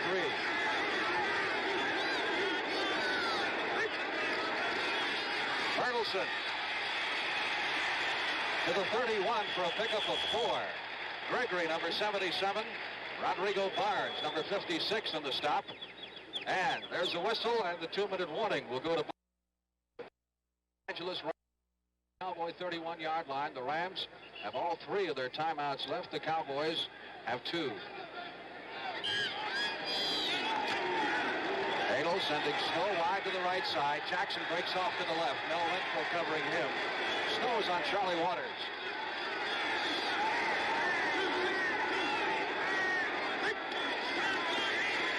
Halo intended for McCutcheon. It was Pat Toomey, number 67, who slid through there enough to obscure Hadel's vision and got perhaps a little piece of that football. McCutcheon actually saw very little action against Dallas in the first game at midseason. He pulled a hamstring and missed the next 2 ball games. I guess he's the only player to gain 1,000 yards this year and miss a couple of games. And that situation also is one of the key reasons that the Rams are where they are.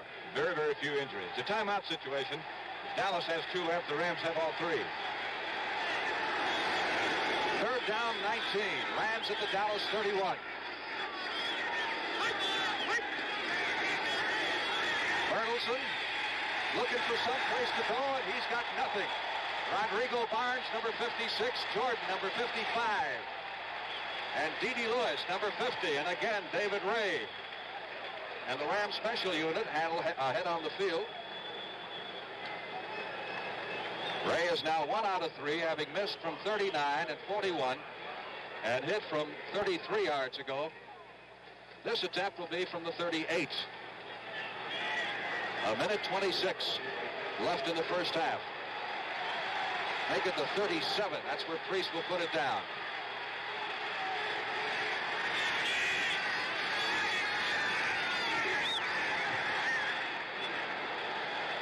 He's got it.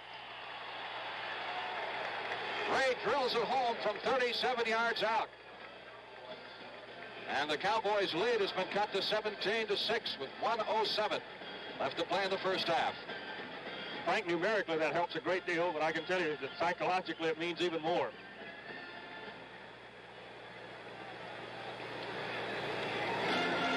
I want to remind you that on Sunday, January 20th, the CBS Sports Spectacular returns with a diversified schedule of outstanding events. First 2 weeks going to be something rather interesting, Pat. They'll feature 25 of the greatest heavyweight championship fights in history. So here's a chance to have all of your relatives and sons see some of those great fights that perhaps you have talked about over the years.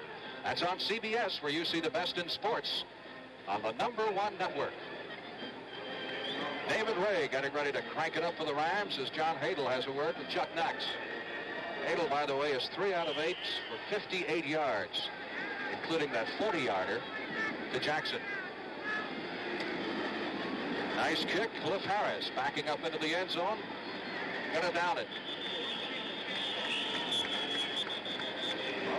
Well, would you theorize, Bart, that Dallas will run out the clock here? I would think so. A minute and 7 seconds left. The Rams have all 3 of their timeouts left, as we mentioned. They might be inclined to take some of them even on defense and force the Cowboys into a punting situation, at least hope to get some more points before halftime. Dallas has 2. What do you think, Bart? I think the amount they make on this first down right here will determine a great deal what they do. You bet. Bob Hayes breaks wide to the left side. Drew Pearson split to the right. Garrison and Hill the setbacks. Garrison stopped for a yard loss. at the line of scrimmage by Jack Youngblood, number 85. Clock continues to roll here with 50 seconds left to play in the half.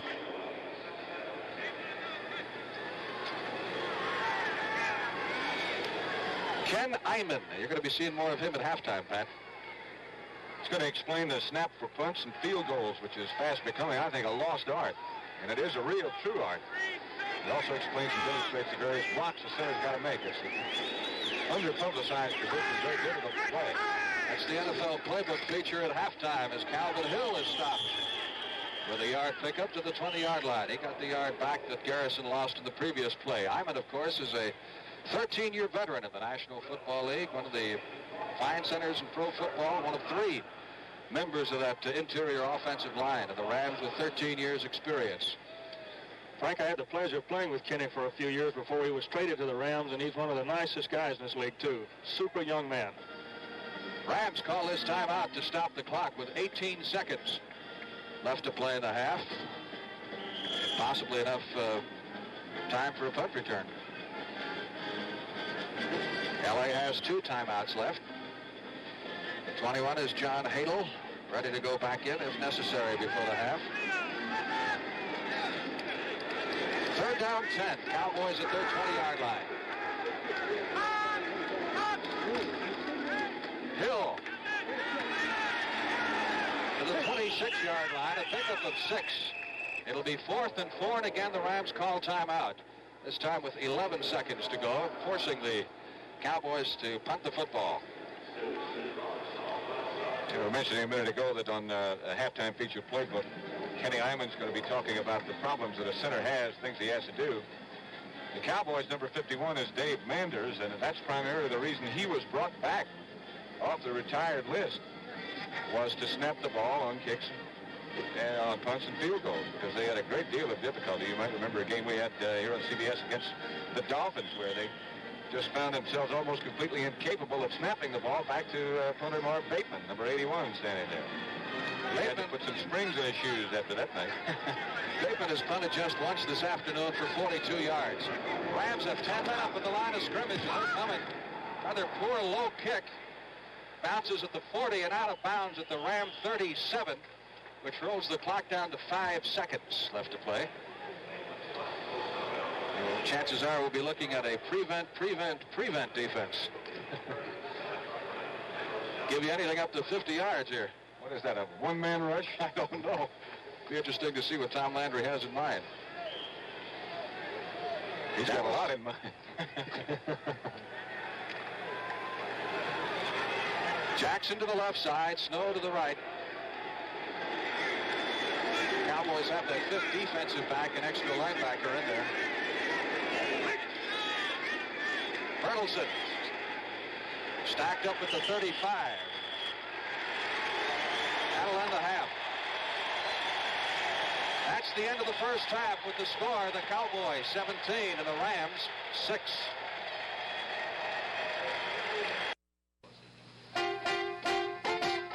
For more than 60 years, we've been making champion spark plugs for Fords.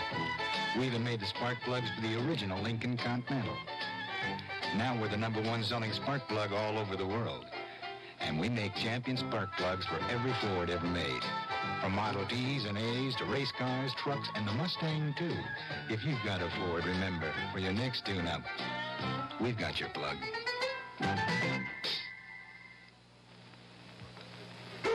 To the Equitable agent, no 2 people are alike. Is there anyone else in the whole human race with your kind of style and your kind of grace? No 2 people are alike. That's why your Equitable agent thinks of you as an individual. His training and thinking are shaped around you and your life insurance needs. To the Equitable agent, there's nobody else exactly like you. Nobody else like you.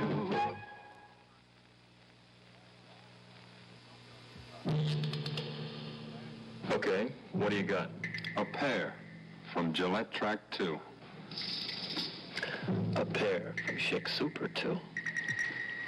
I got 2 pair from Persona Double 2. Persona Double 2 has twin blades on 2 sides for about the same price. So you get close, safe, comfortable twin blade shaves and more of them. Better get yourselves a new deal, fellas. Persona Double 2. It's 2 blades better.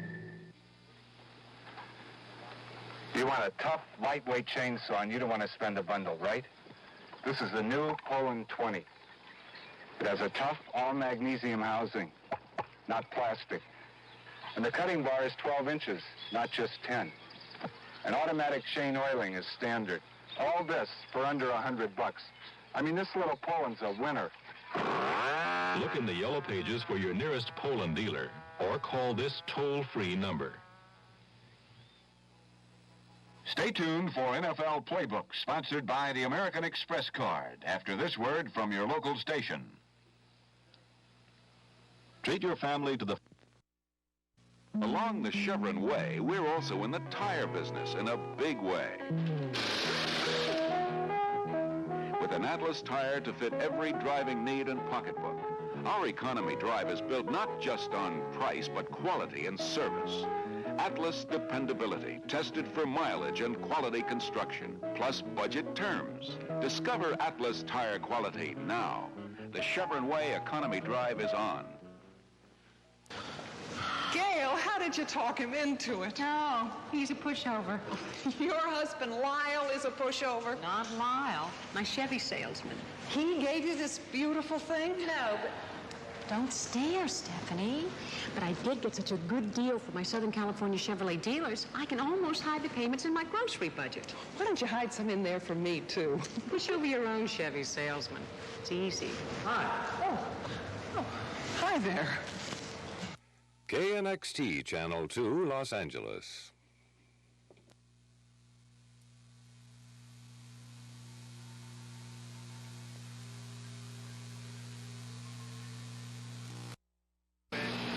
.351. Hey.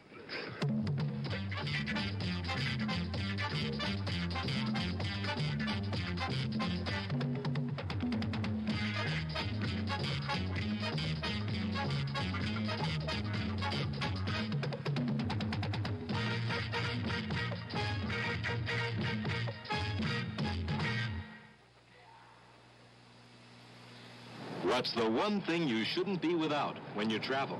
I like having the American Express card with me, particularly when I'm traveling. I find more places accept American Express card than any other type of credit card. I know for sure that I can use the American Express card. I've never been refused at all.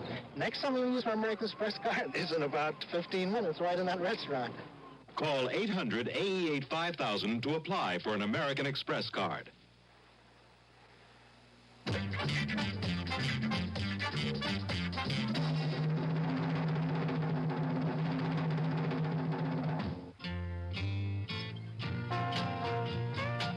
Well, this is my 14th year in the National Football League, and I think that I could not have lasted this long if I'd been in any other position on the offensive line other than center, because I am really a small lineman. I'm 235, 236.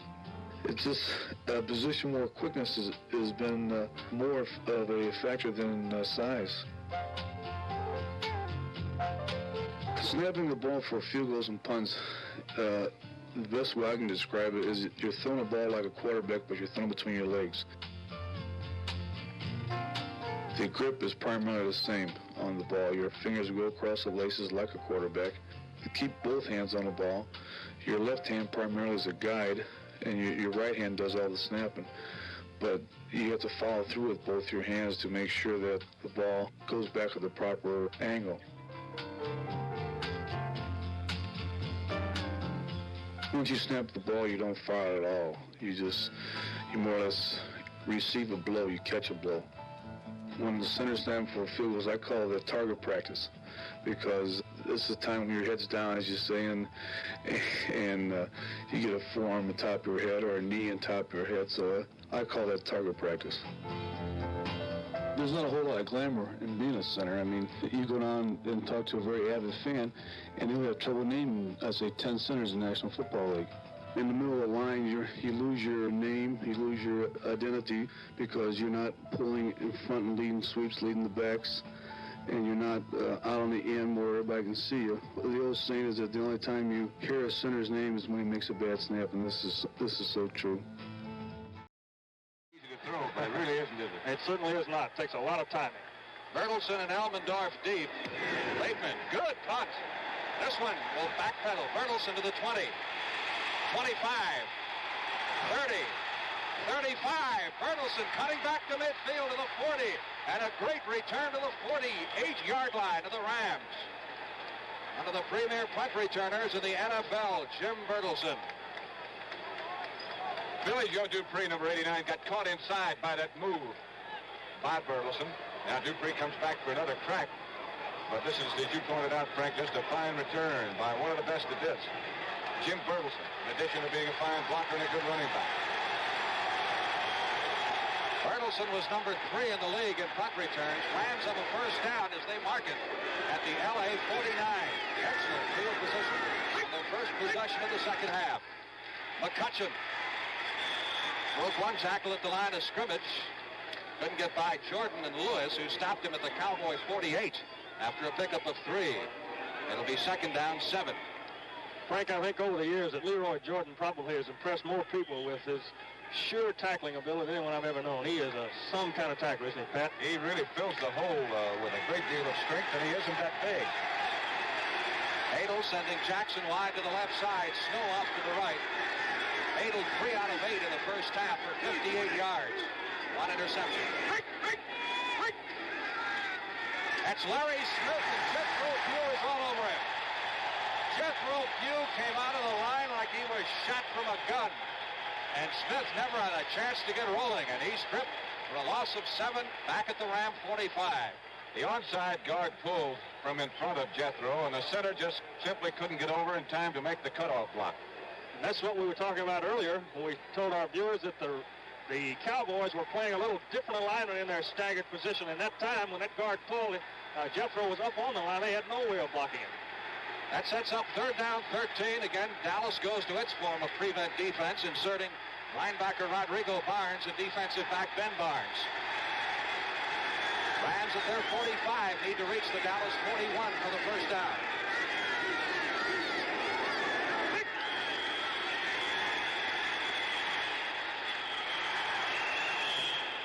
We had a whistle before the ball was snapped. Illegal procedure, too much time against the Rams. I don't think Dallas apparently doesn't have much choice in this penalty, despite the fact it was third down. Not if the whistle was blown before the ball was snapped. They don't have any choice. Obviously, had they had a choice, they would have said forget about the penalty, because the yardage gained in the pass play wasn't nearly enough for the first down. It's now third down, 18 for the Rams back at their 41 as the coaches look on.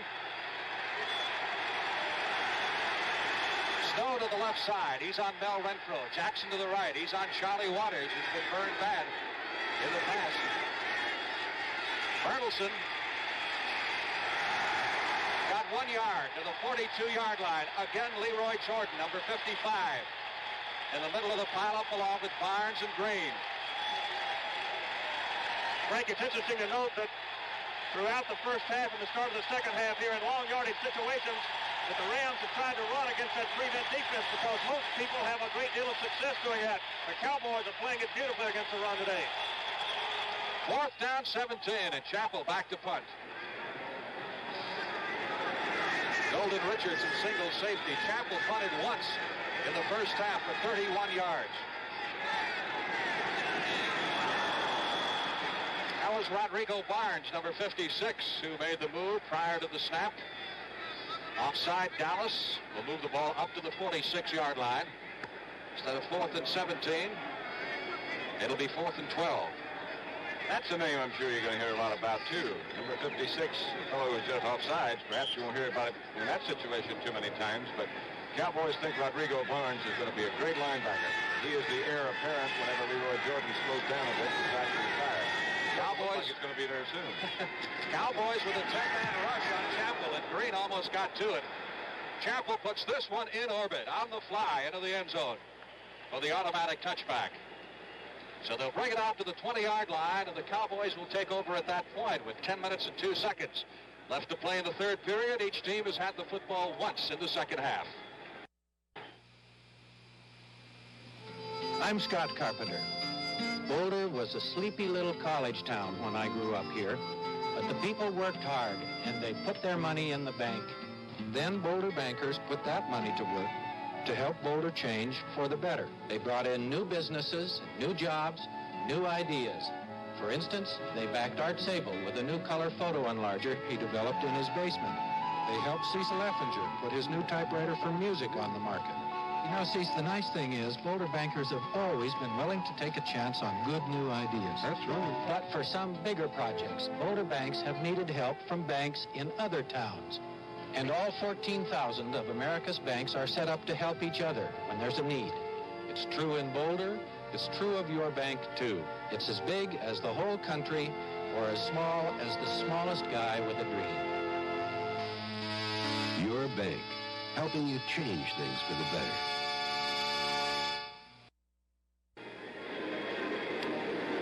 That's the story right now in the third period, which has 10 minutes and 2 seconds remaining as the Dallas Cowboys take over after a fine punt of 59 yards by Dave Chappell. Cowboys first and 10 at their 20. Staubach sending Pearson wide to the right side. Bob Hayes split a couple of yards off to the left, up at the top of your screen. Pearson starting in motion. Hill running with reckless abandon into the middle of that Ram line, picking up 3 yards. Behind John Nyland, Jack Youngblood making the stop with an assist from Fred Dreyer.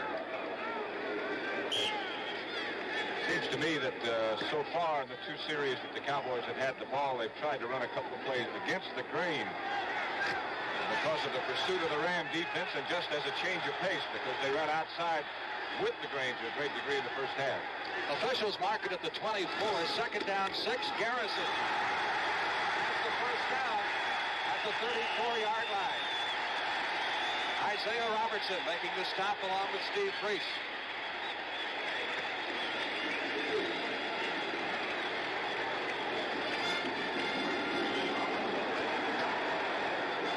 Cowboys doing a good job running on this Ram defense, number 1 in the league. Overall, Rams last year were 11th in defense in the National Football Conference. They have jumped that to the number 1 spot in the space of 1 year. Great tribute to the players and to the coaching staff. Dallas first and 10 at its 34, leading 17-6. Pearson in motion.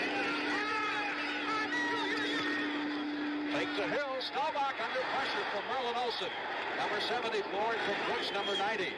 And tripped up for a loss of 5 back at the 29. He was trying to set up a quick screen out on the sideline to the man who was in motion, Pearson. But Ken Geddes had read the play just exactly right and was out right in the middle of the screen that was trying to be set up. And although it's a loss for Dallas, it was a very intelligent play by Staubach. Let's watch Ken Geddes and his action on that last play as he reads screen right almost from the beginning. See him coming out? He's not even looking at Staubach. He's just getting on in the action and right in the middle of those blockers. That's a good play. Second down, 14. Cowboys at their 29. Pearson to the left side, Hayes to the right. Staubach. Calvin Hill was open at the 35-yard line, but Staubach overshot him in front of the Rams bench. You can see how they feel about him. Here was a crucial situation. They wanted to go to him. He's been a real fine performer for them the last few years. You look at that Rams secondary, and it looks like you ought to be able to throw against them. Because really, there's only one proven defender in the 4 deep backs, and that's Elmendorf. The other guys have been put together this year. McMillan's a rookie. Priest had bounced around a little bit. He was picked up as a free agent. And Stoops was released by Minnesota and picked up. So it looks like a makeshift secondary, but it's tough. Staubach's hit 5 out of 10. Third down, 14 at the 29. Big rush by Dreyer. Staubach unloading and overthrowing either Hayes or Hill. The ball was thrown between them at the speed of Chuck Knox. Dallas will have to punt. Frank, he just threw that last ball away because it was great coverage Pat, you were talking about the play of the secondary. I think it helps when you got 7 in front of you playing like they've been doing this year. Those fellows have really done a job. You talked about the linebackers earlier also, and they have complemented the front 4 beautifully, which makes the play of those deep 4 much, much easier. Again, Bateman dropping back to punt. 3 punts, 43.6 average. Not much of a rush and a beautiful kick. A beauty. Elmendorf at the 15-yard line is pinned at that point by Mark Washington, number 46. So the Rams will put it in play at their 15-yard line with 7 minutes, 59 seconds left in the third period.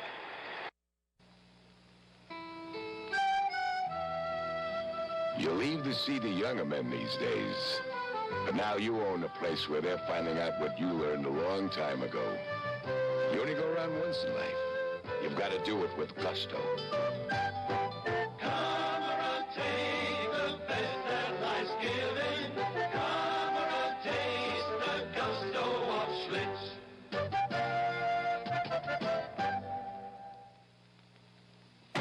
If you were thinking about replacing the tires on your American car, remember this.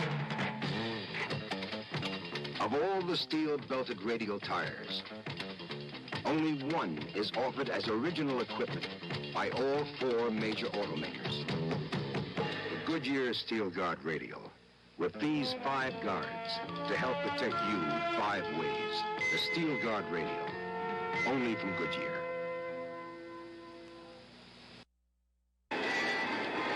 Tom Landry, the 9th winningest coach in the history of the National Football League, talking to Bullet Bob Hayes on the sidelines as the Rams put it back in play following a 56-yard punt by Marv Bateman.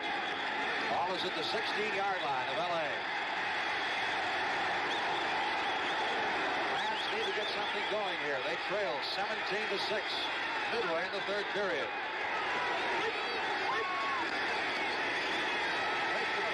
Hadel's going long for Jack Snow, and Snow has it. He is down at the 35-yard line of the Dallas Cowboys. Snow that time looking like he beat double coverage of Waters and Harris. Harris just got back because the ball was in the air so long. Hadel looked at Jackson and then pulled back and cranked it across the field to Jack Snow. That's exactly what he did, Pat, because he's starting to play this way. Harris tended to come toward Jackson's side. Waters is coming out of the ball game. He apparently was shaken up on the play for Dallas. That thing hung in the air forever. He didn't think it'd ever come down. First down, Rams at the Cowboy 34 as Hadel comes up with his second bomb of the day. First one setting up the field goal, a 40-yarder to Jackson. Here's Hadel going upstairs again. Going long for Snow. Look, Harris. And a shot at an interception at the goal line and couldn't hold it. Harris back there along with Mel Renfro. The Cowboys all-pro quarterback. Frank, it's pretty obvious what he's done on the last 2 plays. We talked about when Jackson was on the weak side, they favored him over there with a weak safety. When he's on the strong side, they shifted way around with a weak safety, so he puts, I'm stumped here now for name too, Jack Snow on the weak side. That time they tried to hit him in the other way. So it was just a beautiful conceived play by Hadel. By the way, it's Mark Washington replaced Waters at cornerback. Second down 10. Rams at the Cowboy 35.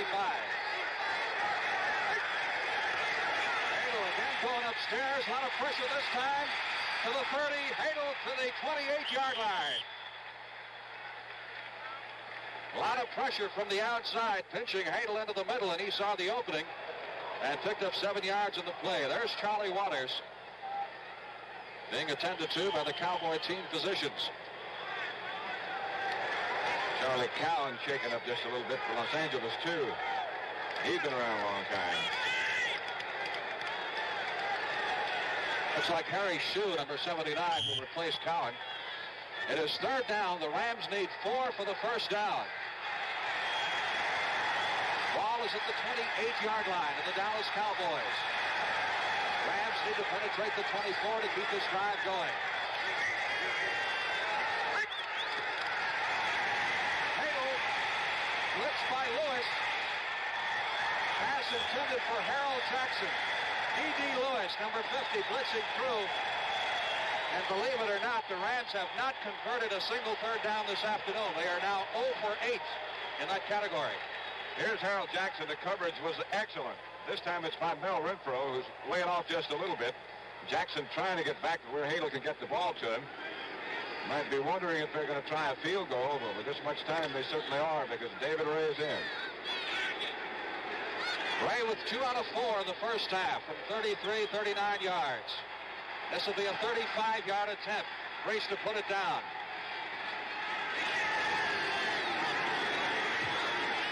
It's long enough. It is no good. He missed it. Off to the right.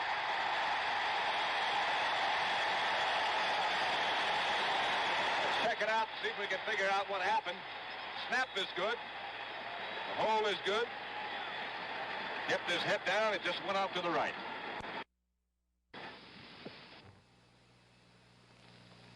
Georgie, you're about to see the investment idea of the century. Al. The electric fork. Oh, Al. I can get you in on the ground floor. Al, I've got my money invested in something else. More and more people are discovering savings accounts at Savings and Loans. The return is substantial, and your money is insured up to $20,000 by an agency of the federal government. Al, is this the same guy who invented the folding waterbed? That's not funny, Georgie. I almost drowned. Your Savings and Loan wants you to know how money works. David Ray has not had a good afternoon so far for Los Angeles. He's hit on only 2 out of 5 field goals. The Rams continue to trail 17-6. That's the score we had at halftime. 6:26 left in the third period. Dallas first and 10 at the 20. Cowboys with Pearson on the wing off to the right side. Hayes is split to the left. Calvin Hill behind Blaine Nye. To the 25 and out of bounds at the 27.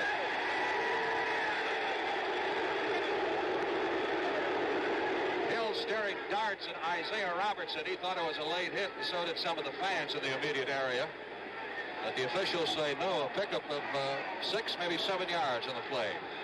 It'll be second down 4. The information from the Dallas bench on Charlie Waters is that he has a lacerated hand. Being worked on, he might possibly be able to return. Looks like he will be. There he is out there talking to Ernie Stockton. Capacity crowd of 65,000 imploring the Cowboys to go. Second down 4. Hill, this time Nyland out in front. Not good enough for the first down. He got it out to the 28. That'll leave him 2 shy. Ken Geddes making the stop. Rams did a good job of breaking down the blocking as John Nyland, number 76, will come out behind Fitzgerald. Off guard pulling. He gets around Youngblood and turns it up against Geddes. But again, Ken Geddes made a good play. Third down 2. Dallas at its 28-yard line. The Cowboys haven't done that much offensively in the third period. The Rams have held them to 1 first down. Staubach now 5 out of 11 for 63 yards.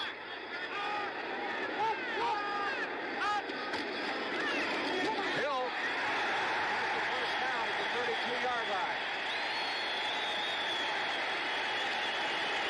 Erlen Olsen in there, number 74 for the Rams. It was Geddes. And Robert Newhouse checks into the Cowboy backfield, and Calvin Hill will get a rest. Calvin's carried the ball 19 times already for 92 yards. So he's had a hard afternoon. He's got to be a little bit tired. He's playing with a bad knee that had to be drained periodically. Newhouse played the entire game for Garrison last week in St. Louis and rushed for 124 yards. He's the deep-back in this formation as they shift out of the eye. Fake to Newhouse. Staubach steps into the pocket for Pearson. That is Jack Reynolds, the linebacker of the Rams, who picks it off at the 48-yard line of the Dallas Cowboys. And the Rams defense comes up with another big turnover.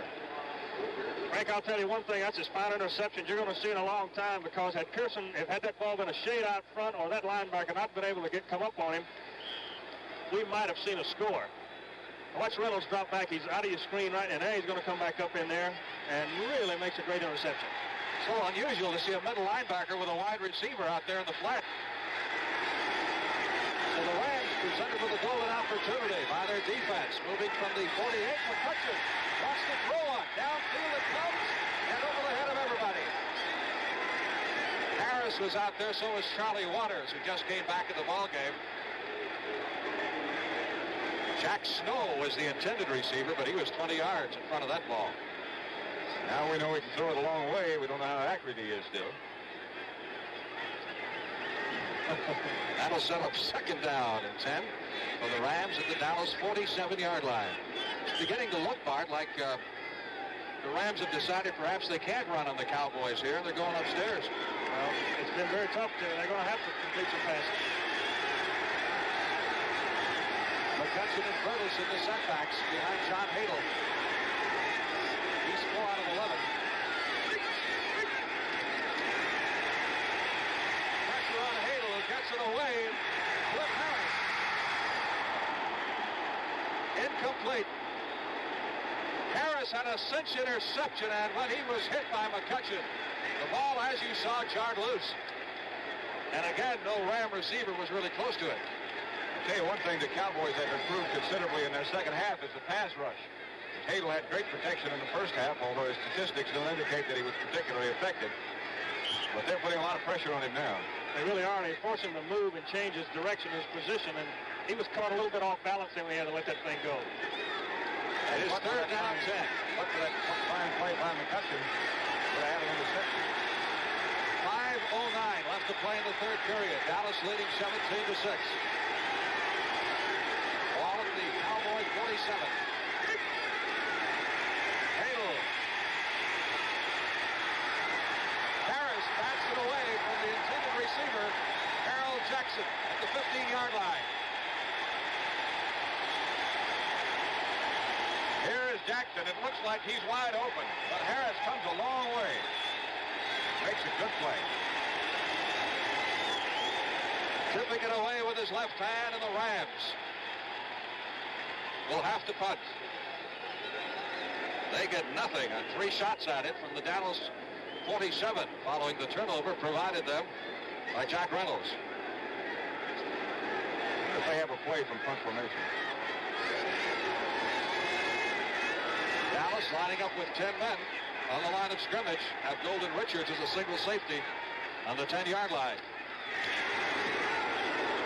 End-over-end kick. Richards at the 12. That's as far as he gets. A wave of blue and gold shirts. Third period. Fine punt by Chappell, putting the Cowboys in the hole back at their 12-yard line. Garrison trying to slip a tackle, got back to the line of scrimmage, and that was about it. Geddes over there quickly, so was Reynolds.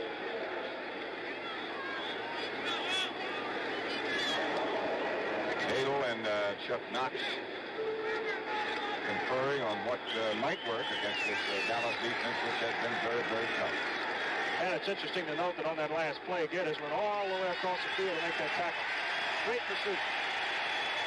Garrison comes out of the ball game and gets a hand. Cowboys now will go with a backfield of Newhouse and Calvin Hill. Roger Staubach is 5 out of 12 for 63 yards. He has had 2 intercepted. Trapped 3 times. Hill. Across the 15 out to the 18-yard line. Pretty good run as it looked as if Hill might be stopped at the line of scrimmage. That's just very fine running. That's Calvin's 20th carry of the afternoon, and he got very little help. This was done almost completely on his own as he cut back against the grain before he's finally cut down by Stoops. 20 times, 98 yards for Calvin Hill. Third down 4 for the Dallas Cowboys with the ball at the Dallas 18. Cowboys 17, Rams 6. We have not had a score in the second half. Cowboys line up in that full house backfield. Now they put Pearson on the wing off to the right. Hill trying to fight off blockers, and he is tripped up for a loss at the 15-yard line. That's Geddes, number 36, who rifled through there. And now the Cowboys will be forced to punt from in the neighborhood of their goal line. The Ram defensive club is doing a great job. They get a little bit something cranked up on offense. They're going to make a game of this thing now. It's been defense dominated on both sides here in the second half. Sure has been. Marv Bateman, the man with a lot of pressure on him here. Again, we'll watch to see what kind of rush the Rams come up with. Unlike the Cowboys, they line up with 9 men up front, 2 safety men, Elmendorf and Bertelsen. Bateman standing on the goal line, gets a good snap from Dave Manders, gets it away nicely. Bertelsen at the Ram 40, 45, 50. And into Dallas territory, and the Rams will start this drive, the same place they started the drive a moment ago, when Jack Reynolds made the interception, that being from the Dallas 47. Next Sunday, you won't want to see officials marking at the Dallas 48. Here's McCutcheon, and you got a shot at him. He's still on his feet. He's to the 50-yard line, to the 45. A almost certain loss by McCutcheon of 7 yards turned into a gain of 3 by a brilliant piece of running. Great job of keeping his balance. Tom Landry on the phones there, handed to him by Jim Myers, the Cowboys offensive line coach. He checks with the Cowboy coaches upstairs. Gets a lot of suggestions for play calling. Second down, 7.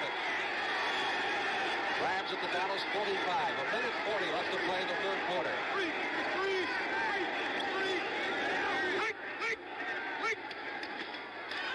Hadel to Larry Smith, and the Rams on the first down at the 37-yard line of the Dallas Cowboys. I think that's going to be a big asset to him. If he can hit some of these backs, it'll take some of the pressure off their outside receivers, because of the last few that have been thrown. They've done an excellent job of covering. This can hopefully open them up a little bit. 64,291 in attendance at Texas Stadium today for the NFC Divisional Playoff. Mercy and Quantico Show. First and 10. Rams moving now at the Dallas 37. Larry Smith. Edwards got to him first, then Jordan and Cornell Green. Very short yardage, if anything, picked up on that play. Let's see where they spotted. They put it down at the 37-yard line. We'll call it no gain at 2nd and 10. Maybe the last play of the third period as Harvey Martin, number 79, replaces Larry Cole. Martin, a rookie and a very strong pass rusher. McCutcheon's been held at 29 yards today and 10 carries for an average of 2.9. He's averaged 5.2 on the year. Hadel, quick pop over the middle again, hitting Smith. This time at the 32 for a pickup of 5. It'll be 3rd down 5. And that will be the final play of the third period. That's the end of the third. The preceding announcement was brought to you as a public service by the National Football League. National Football League Commissioner Pete Rozelle in attendance here at Texas Stadium here today in the gray suit, sitting alongside his lovely wife, Carrie. As we head into the final period, the Rams with a 3rd and 7 at the Dallas 33. Hadel, good protection, sends it over the middle for Klein. Cornell Green, number 34, knocked it down. You know, I don't recall the Rams being inside the Dallas 30-yard line in this ballgame. They've gotten to this area and been forced to settle for field goal attempts. All of Ray's field goals have been from just about this spot on the field, as you pointed out. 2 out of 5 he is for the afternoon. And that's a long walk out on the field for him right now. And if our real football viewers can visualize this, Cornell Green has the tight end man for man, and the weak safety and the strong side cornerback, Mel Renfro, have Harold Jackson in and out deep. That's how they're playing that on that strong side. 40-yard field goal attempt again has the distance, and this one is good by David Ray, who is now 3 out of 6 on the afternoon. And the Rams crack the ice here in the second half with the first score of the half to make it. Cowboys 17, Rams 9. Part of the good feeling of driving a Ford LTD is knowing that your passengers are relaxed and comfortable. And that takes a spacious, well-planned interior. But there's another kind of comfort. The kind of comfort that comes from knowing that behind a beautiful door is a steel guard beam. Or that steel belted radial ply tires, standard on this car, give you excellent traction and long tread life. Of course, we have to consider gas mileage, which is why Ford has published these driving tips you can get from your Ford dealer. Follow them using the regular gas recommended for this car, and you'll see a difference in mileage. Ford thinks lots of people need and want a solid, well-made car that can carry 6 people comfortably. And driving reasonably and with good judgment is one way you can get the most this car has to offer. The quiet riding Ford. The closer you look, the better we look. Rams hit that field goal 9 seconds deep into the final period as David Ray prepares to kick off. Ray, who has accounted for all of the Rams scoring on 3 out of 6 field goal attempts. Harris in the middle of the kickoff formation. Line drive type of kick. This one will go on into the end zone, and Harris and Montgomery let it roll out for the touchback. And Dallas will take over at the 20-yard line. There's Chuck Knox on the phones, getting a little advice from upstairs from his friends. A little help from my friends, huh? We need some on offense at the moment. Big yardage against them. I think the longest runs they've had against them this year have been by 2 quarterbacks who scrambled out for something like 25 and 21 yards. I think that's correct. They really chased the football, but in spite of that, counter plays run by Dallas, or attempted to be run by Dallas here in the second half, have not had much success. 3rd down 2. Cowboys at their 28. Clock moving. Just over 13 minutes left to play in the ball game. Dallas leading 17-9. And Hill getting the call and has the first down. Dallas trying to get that clock rolling now.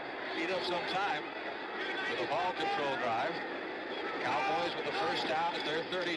Stop off. Blitz by Robertson. Boy, you talk about pressure. Robertson hit him first, and then the wave came in from the left side. Freddie Dreyer was in there, so was Brooks, so was Olsen. Dumped him at the 21-yard line. It's a very good defensive call by Los Angeles. It's a play fake, as you could see, by Dallas.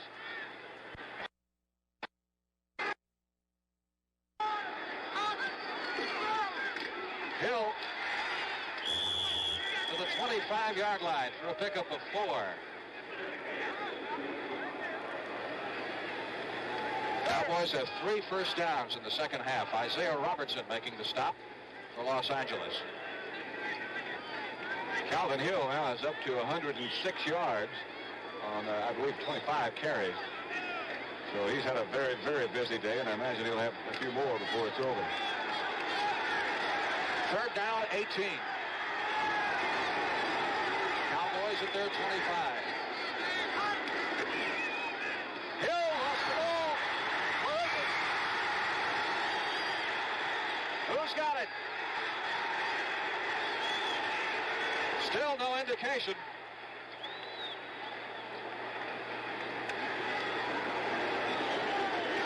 Now let's wait and see.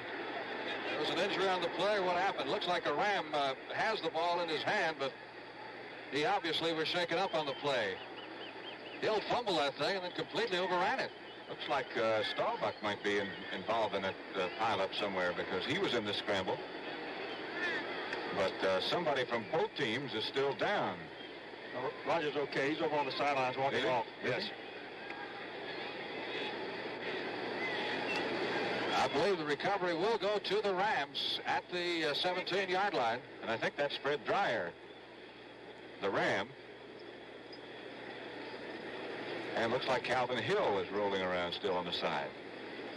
As Dreyer is up now, he's heading over to the bench. And I believe that is Hill that's still down.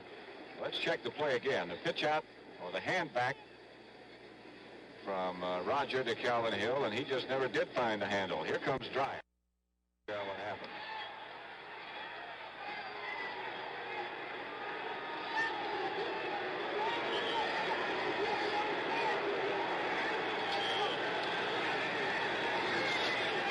Hill was assisted from the field with what appears to be some type of shoulder injury. The Rams do get the fumble and have the first down now at the Dallas 17-yard line. They trailed 17-9 with just over 11 minutes left to play in the ball game. So a big break for Los Angeles. This is their deepest penetration of the game, Larry McCutcheon. He has a nose for that goal line, and he's got a first down at the 5. What a cutback. Amazing run by Lawrence McCutcheon. They overran the play, the Dallas defense did. Looked like he was going to be a stop for at least no gain. But back inside all the pursuit. Great run by McCutcheon. Word from the Dallas bench is that Calvin Hill has suffered a dislocated elbow. It is first and goal to go for the LA Rams at the Dallas Cowboy 5-yard line. A touchdown and an extra point gets the Rams to within 1.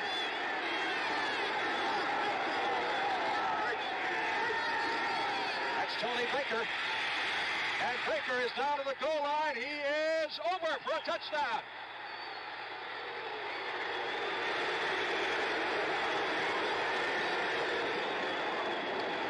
Well, that run by McCutcheon and this one by Baker about as determined as you'll see by anybody. Behind the block of Tom Mack, number 65, coming out. He's hit it about the 2, but he does the rest by himself. There's the goal line, of course, the different colored part of the field, and no question but that he got in. David Ray to tack on the extra point, and the Rams, who were down early in the second period, 17-0. With this extra point, will move to within 1 of Dallas, and still a lot of time left. It is good by David Ray. 28 seconds. That's our story here with 10 minutes and 28 seconds left to play. An amazing comeback by the Los Angeles Rams, as the Dallas Cowboys apparently have gone flat in the second half. Chuck Knox talking to John Hadel. Tom Landry just doing some pacing as David Ray kicks off. Cliff Harris at the 2-yard line. Across the 20, and he's down at the 21. Good coverage by the Rams. Cullen Bryant, among others, out there quickly. All right, 1 point. That's the difference between the Cowboys and the Rams. To the winner, a spot in the NFC Championship game next week and a chance to play host team against the Minnesota Vikings. Frank, both of these teams are made of championship substance, and the Rams are proving that by the way they hung in there and come back. Hayes to the left side, Pearson to the right, Staubach. Into the pocket, going for Hayes. He can't hold it at the 34-yard line. Hayes went up, the pass hit him right in the numbers. I don't really believe he had to jump as much as he did.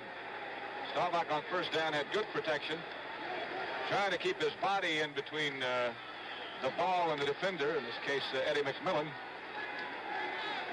He just couldn't hang on. It was a good pass. Everything worked properly, except the ball wasn't caught. Staubach is 6 out of 14 for 68 yards. He has not had a good afternoon throwing the football. Again, Hayes to the left side, Pearson to the right. Newhouse has replaced Hill in the Cowboy backfield. Pressure on Roger Staubach, and he is dropped for a loss at the 17-yard line. Loss of 4 on that play. That is the 5th time that Staubach has been trapped this afternoon by the Ram rush. That defense has really come on. I'll say. Billy Joe Dupree with the next play from head coach Tom Landry, replacing Gene Fugit. Still better than 10 minutes left to play in the ball game, so anything could happen. Cowboys 17, Rams 16. Merlin Olsen comes out, extra linebacker in for the Rams. That's Bob Stein. On third down, 14.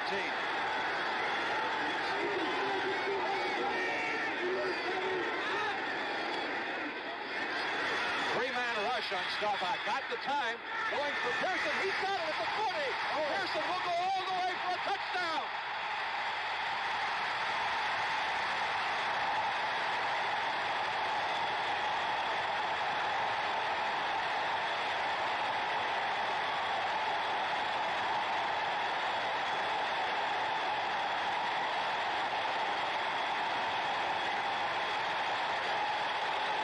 The entire Cowboy team, including Calvin Hill, mobbing Drew Pearson after an 83-yard touchdown reception.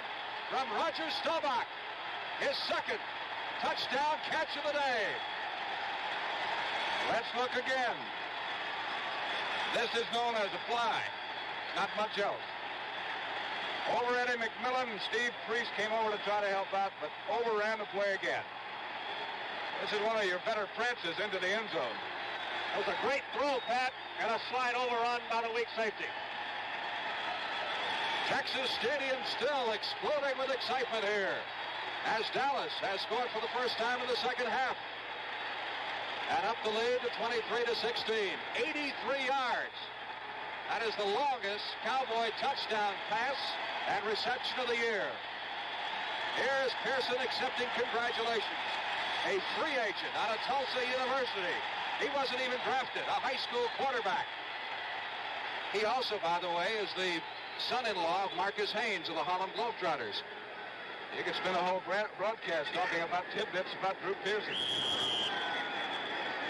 Penalty marker down prior to the snap. Of course, this extra point is vital here because the Cowboys now are up by 7 and need the extra point for that slight cushion they'll get. Did you say, Frank, that he was named after the columnist? Yes, his father, I understand, was a great admirer of the columnist and named him after the Drew Pearson.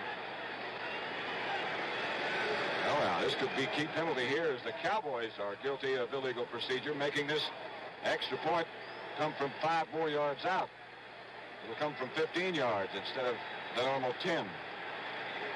And it's missable. Fritz to try the extra point, and it's a vital one. He's got it.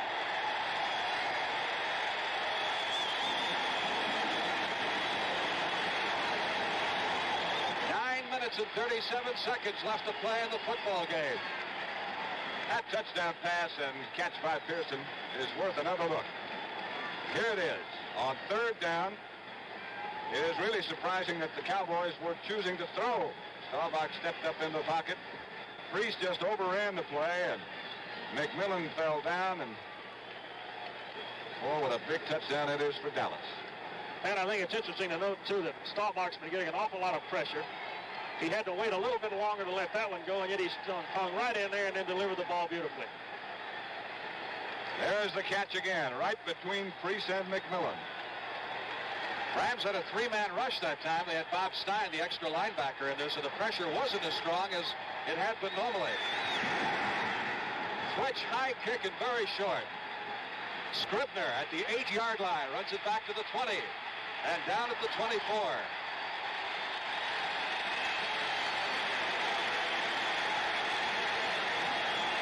Just when things were looking very bleak for Dallas, all of a sudden the Cowboys come up with a super play, and that old thing about momentum could be shifting once again. Yes, it obviously could. With the Rams. It was going the other way. You could tell it.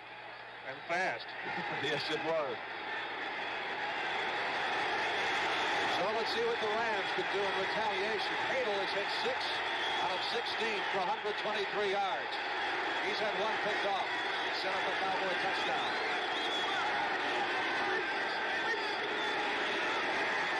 Hadel's going to bomb it for Jackson. Double covered. Charlie Waters, number 41. Harris was back there.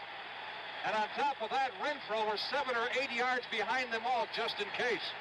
Watch Jackson and watch Harris slip down just at the last second here. He might have had an interception if he didn't slip. And then it looked like Jackson might be able to come up with the ball. Good coverage, though. Excellent coverage. 2nd down, 10. Calvin Hill had quite a day before he went out due to that dislocated elbow. He caught 2 passes for 21 yards. Carried the ball 25 times. Officially now for 97 yards. Has scored 1 of the touchdowns. Cowboy crowd really alive now, pouring the defense to hold the Rams. Bertelsen in the touch in the setbacks, and once again, Hadel plants. That will be good for a first down to Jack Snow at the 37-yard line. Waters over there quickly. In contrasting the coverage that the Cowboys have been using, we showed you a minute ago that when Pearson caught his touchdown pass, he was double covered. Jackson has been double covered most of the time.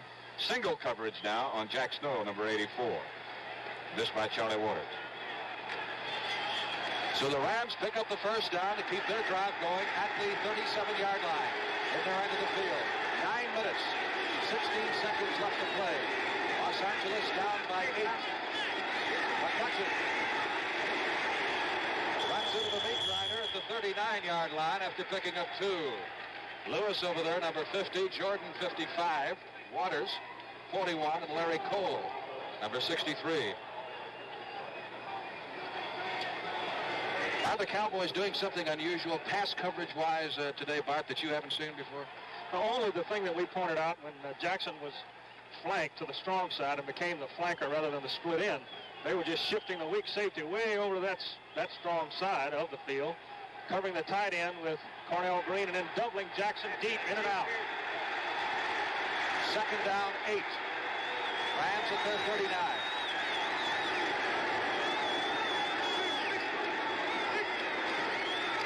Hadel, good protection. Being chased by Toomey, gets it away. There are flags down all over the place around midfield. Penalty marker thrown in the defensive backfield. And we have personal foul against the Cowboys.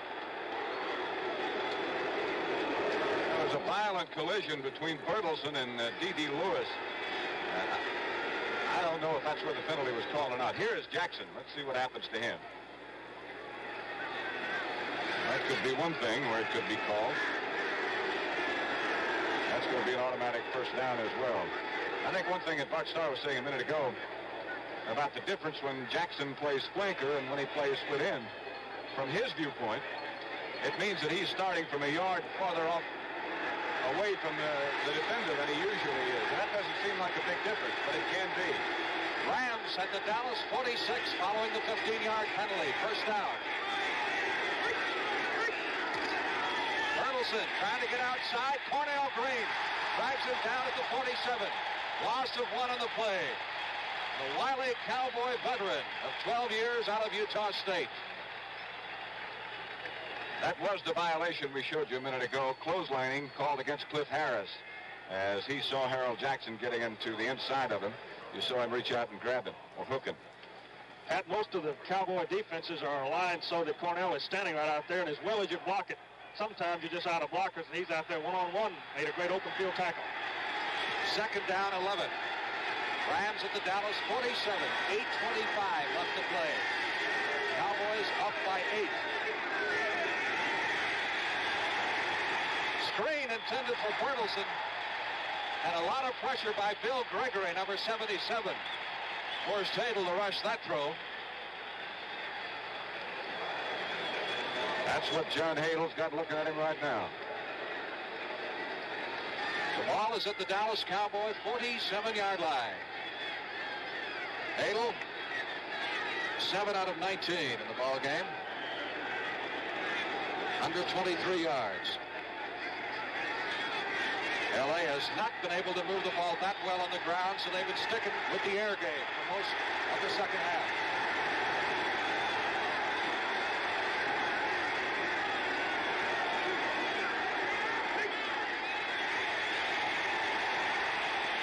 McCutcheon couldn't hold it. Running situation for the Rams.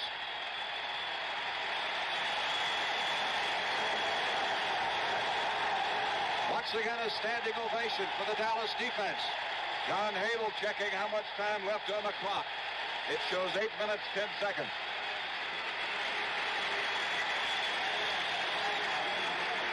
Frank, I think these fans have been maligned a little bit in the past for being less than enthusiastic, but you wouldn't know it here today, would you? You really wouldn't. Woo. You talk about home field advantage. It's got to be worth something. Here's Dave Chappell. Interesting, I think that all 3 of the other home teams have won in playoff games. That's right. Very high kick. Richards fair catching at the 11-yard line. Good punt by Chappell. Not much for distance there, but he got it where he wanted. And that's deep in Cowboy territory, putting Dallas with their backs to the wall here with 8 minutes. and 4 seconds left to play in the game. Of course, we're going to keep a close watch on that clock now with the Cowboys having an 8-point advantage. They'd like to do is get that thing rolling a little bit with a couple of first downs. Primarily on the ground. Calvin Hill out with a dislocated elbow. Robert Newhouse, number 44, replacing him. Pearson wide to the right side. Bob Hayes is split to the left. Garrison 32. Newhouse 44. The setbacks. Newhouse. Nothing. Freddie Dreyer, number 89, who you saw shift just before the ball was snapped, was at the right spot. I think he was in a huddle. It looked like it, didn't it? Cowboys at their 11-yard line. Clock continues to roll now with 7.5 minutes left to play in the game. Dallas in the playoffs for the 8th straight year, trying to reach the NFC Championship game. For what now? The 3rd year in a row. Staubach tripped up at the 9 for a loss of 2 on the play. 85 over there, Jack Youngblood along with Ken Geddes. Number 36, it'll be 3rd down and 13. The Rams have really done an excellent job defending against that option rollout type play that the Cowboys had so much success with earlier. 3rd and 13 facing Roger now as Chuck Knock. Pat, they sure have done a good job against it, and some people might question that last call, but I think it was excellent because they've got to get it out there. And with him running or passing, it's a very safe call.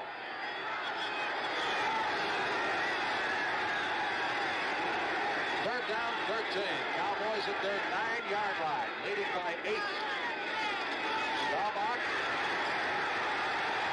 on at the 5 for a loss of 4 on that play. Brooks, number 90, along with Dreyer, number 89. A great performance by the Rams defense on that series. And Staubach goes down for the 8th time in the ball game. I think you have to start thinking about what Tom Landry would do in a situation like this. They lead by 8. And if he had a flash through his mind about conceding a safety here now, I think it went away in a hurry because that would cut it down to 6, and all the Rams would have to do would be score a touchdown to take the lead. So they've got to punt it, and punt it from punt formation. Bateman will be kicking from his end line. He is back as far as he can get. Rams let him put it out of there. The kick is short. Takes a cowboy hop past the 50-yard line and will roll to the Ram 42. There is a great break for Dallas because that kick was a line drive and Elmendorf couldn't reach it in time before it hopped. Of course, once it hit the ground, it began rolling. Officials mark it at the Ram 41-yard line. Los Angeles 1st and 10 with 6:26 left to play in the game. The Cowboys leading 24-16. Jackson to the right side. Jack Snow to the left.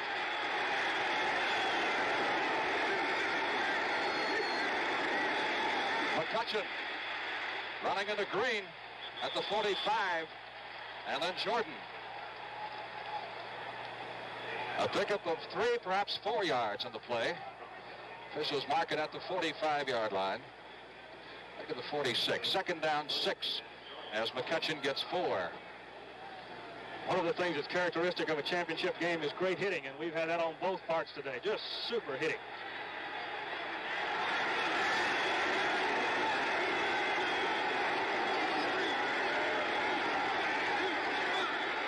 Rams at their 46. Abel. Larry Cole, number 63, and Jethro Buell on the tackle, but the pressure applied by Pat Toomey and by Bill Gregory, forcing him to run up the middle. He got back almost to the original line of scrimmage, reached the 44-yard line. It'll be 3rd down. Let's call it 7. We've been talking about how they've covered Jackson when he's been on the strong side. I don't think we've talked too much about when he's been in his normal position. It's split in. They've covered him a number of ways. One, short and long with a halfback and the weak side safety, or they'll send the weak side linebacker out on him, short and the halfback in his normal position. Rams at their 44. 3rd and 7.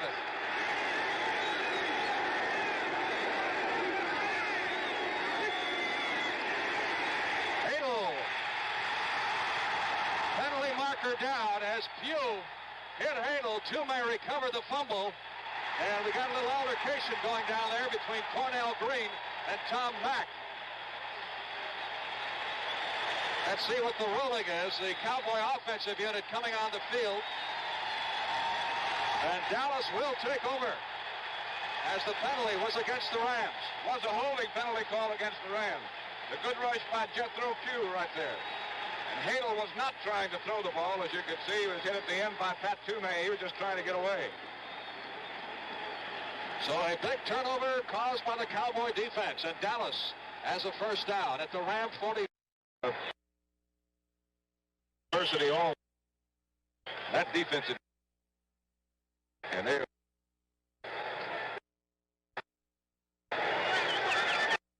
The defense advantage when the offense gets two.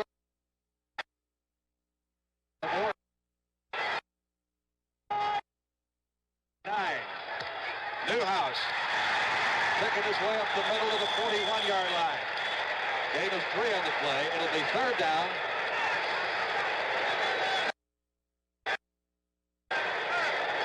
Clock continues to roll with 4 minutes and 20 seconds left in the game. Dallas leading by 8. Very tough call here for Tom Landry as he sends Billy Joe Dupree in with the play. The bread and butter play for the last 4 weeks has been that semi-rollout option for Dallas.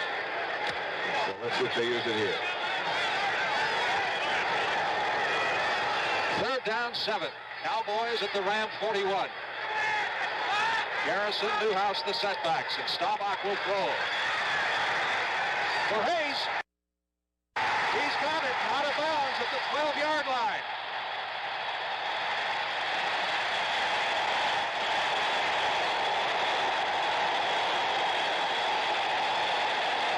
Big 3rd down for Dallas. This ball, it looked like it might have slipped a little bit. It does, Pat, and you know, for a moment there, they might even get Charlie Stoops for face guarding.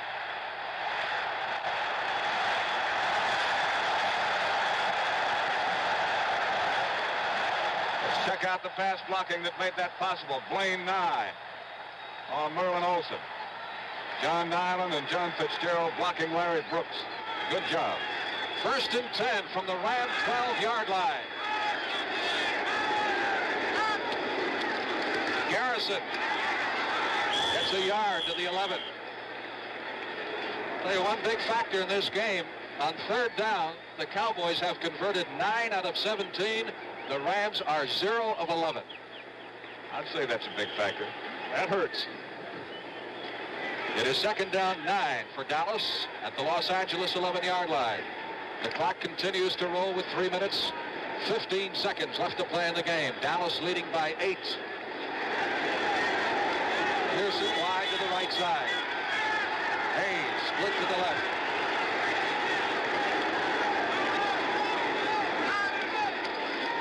Newhouse to about the 6. Grace, number 20, was over there. So was Robertson, who's played quite a football game for Los Angeles. That'll set up 3rd down. And let's call it 4. Cowboys at the 6-yard line of the Rams have to get inside the 2 for the first down. And all of those Ram linebackers have played a great game. We've seen a middle linebacker, Jack Reynolds, intercept a pass way downfield intended for a wide receiver. And the 2 outside linebackers have been nothing short of superb all day. They certainly have. Hayes to the right side, Pearson to the left. 3rd down, 4. Cowboys at the 7-yard line. Newhouse to the 5. And out comes the field goal unit.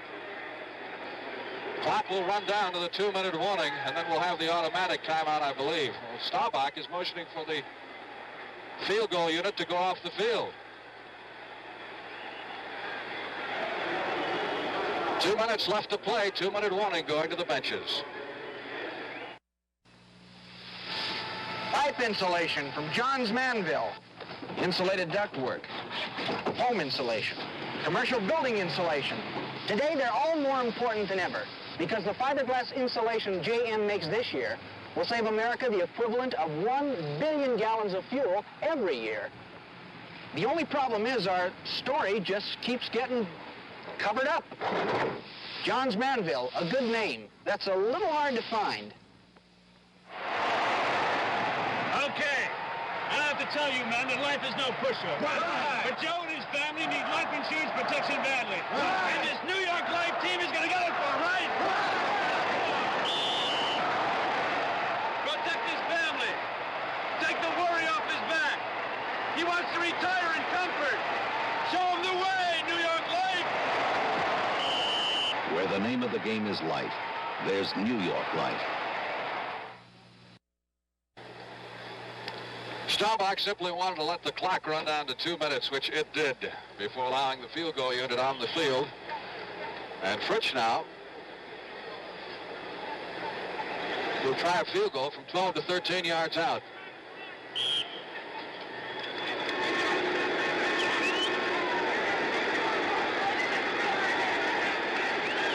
Greg Morton will put it down at the 12-yard line.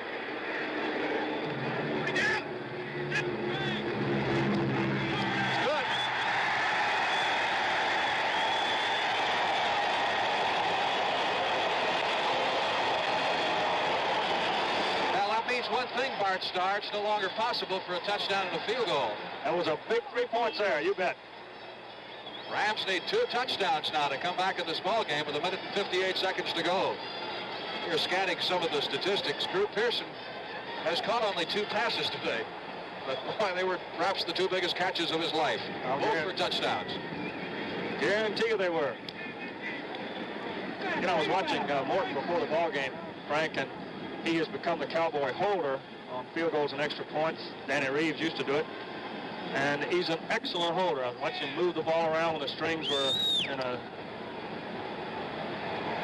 position that the kickers don't like them in, and he was doing just a super job out there. He's become a great holder. Only a former holder. Appreciate that, I imagine. Pretty good boot here. Scribner, 4 yards deep. Runs it out to the 10, 15. Cracked at the 20, breaks a tackle up to the 24-yard line. Goes Rob Scribner. 64 is Jim Anderson, Mike Montgomery, number 23 in the stop.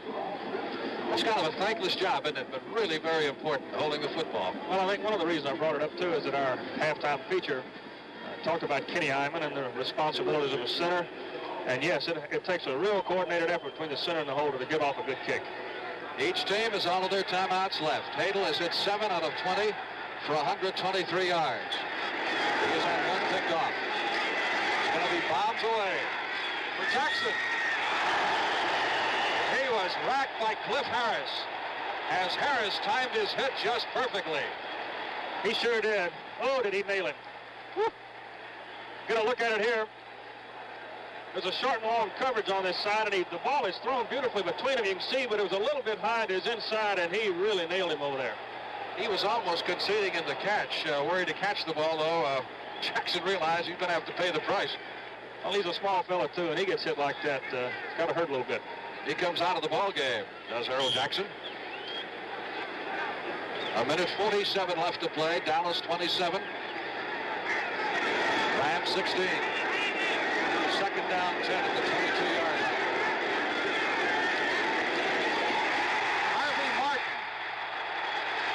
With a super pass rush on Hadel, who just did get it away. Some of the fans are clamoring for an intentional dump, but the officials say no.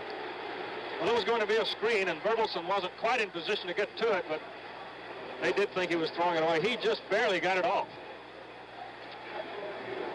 Rams have 3 wide receivers in there now. Sherman has joined Jackson and Jack Snow. 3rd down 10. Rams at their 23-yard line. Oh, what a football game this has been. All Dallas in the early going. Great comeback by Los Angeles, but not quite enough.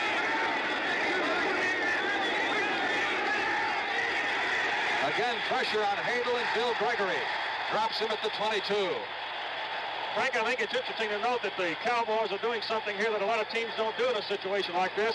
Many times they employ a three-man rush. The Cowboys have their four linemen in there and have just replaced some of the linebackers with a defensive back.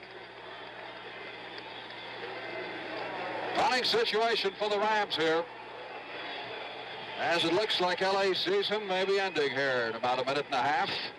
For the Cowboys, at birth, I think we said the third straight NFC Championship game the Cowboys will have played.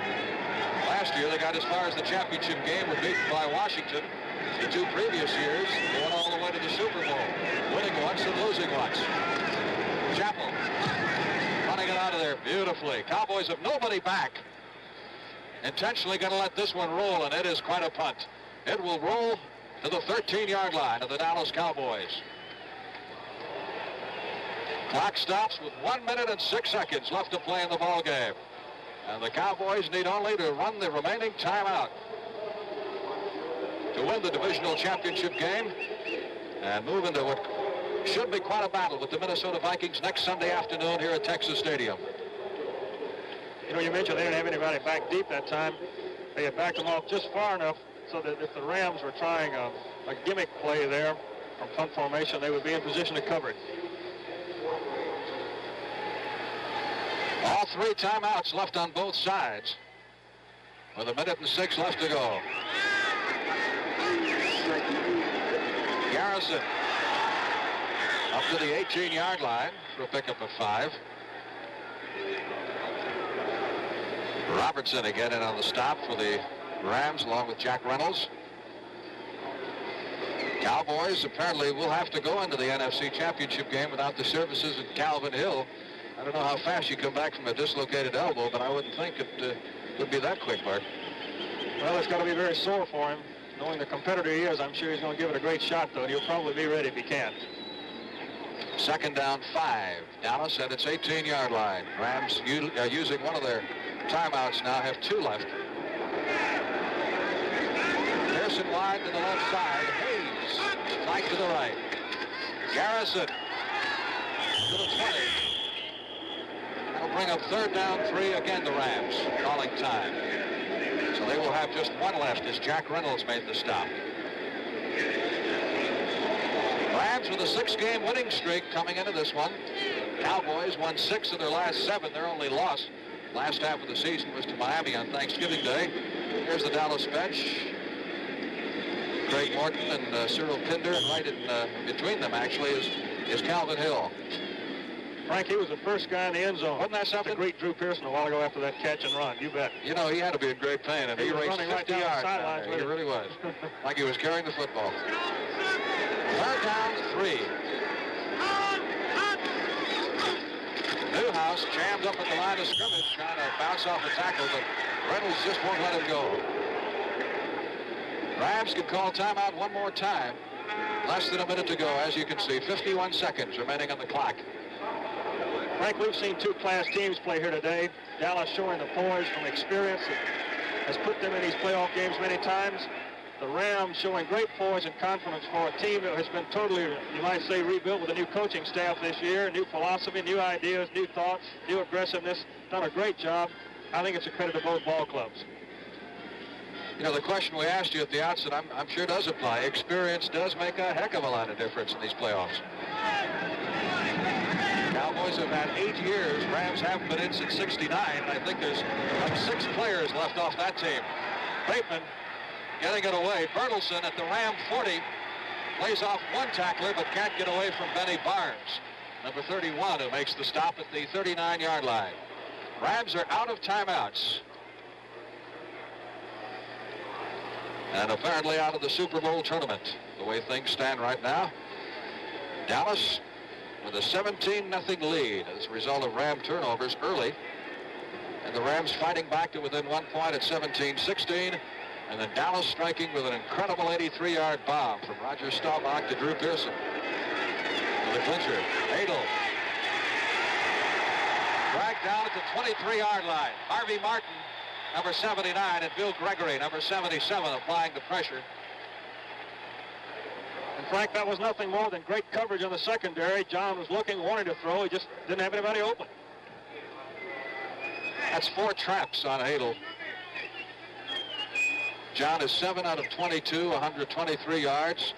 Staubach will wind up with 8 out of 16 for 179. 2 touchdowns, 2 interceptions. We've talked about the Ram rush today. The Cowboy rush has been extremely good itself. Particularly in the second half. It really has picked up. 2nd down and 26. Hadel has the pass blocked on him. Hugh, number 75, and Martin, number 79 in there. 21 seconds left. Boy, I know, not very often, Bart Starr, but occasionally you've been in a situation where the game's about out of reach and those linemen could just tee off on you, and it's not much fun. It's not much fun at all, and it's extremely frustrating to a quarterback to have one of them blocked down at the line of scrimmage. In the years you were in the league, do you notice the linemen getting a little bigger from the time you started to the time you ended? You had to put a little more arch on those passes? Meaner, tougher, faster. There's Chuck Knox. Still everybody's nomination, I think, for Coach of the Year. 19 years in the coaching business. Assistant with the Jets, with the Lions. 3rd down, 26. Rams at their 22. Hadel, Martin after him again. Martin clobbers him at the 5-yard line. Harvey Martin is a number 3 draft pick for the Cowboys out of East Texas State, and Hadel, as you can see, was shaken up on that one.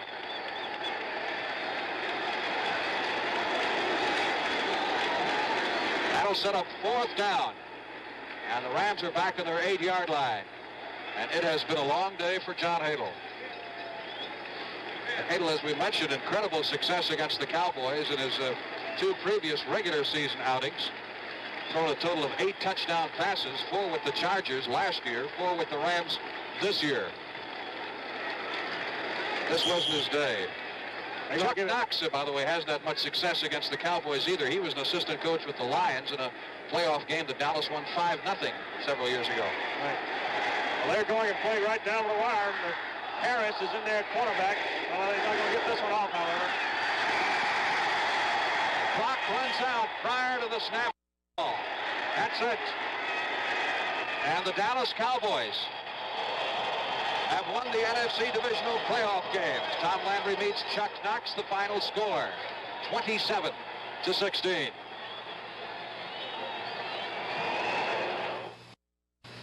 One nice thing about the Dutch Masters Christmas collection is that each gift is 2 gifts in one. The jar of 25 presidents is also an opaline candy jar or pencil holder. The bucket of 40 perfectos is also a planter or knitting basket. And the Dutch Masters Showcase is also a letter tray or toy box. The Dutch Masters Christmas collection, America's most wanted fine cigars in reusable packages. Each one is 2 gifts in one, or maybe more. It's a tough world. To stay on top, you gotta be fast. But sometimes I bite off more than I can chew. I get a real beauty. My head is pounding, my stomach is upset, and I feel achy. So I rest up and I take Alka-Seltzer. It's got specially buffered aspirin with antacids. If I don't feel better, I see the doctor. Because nothing I can get on my own works better than Alka-Seltzer. I know how to look out for myself.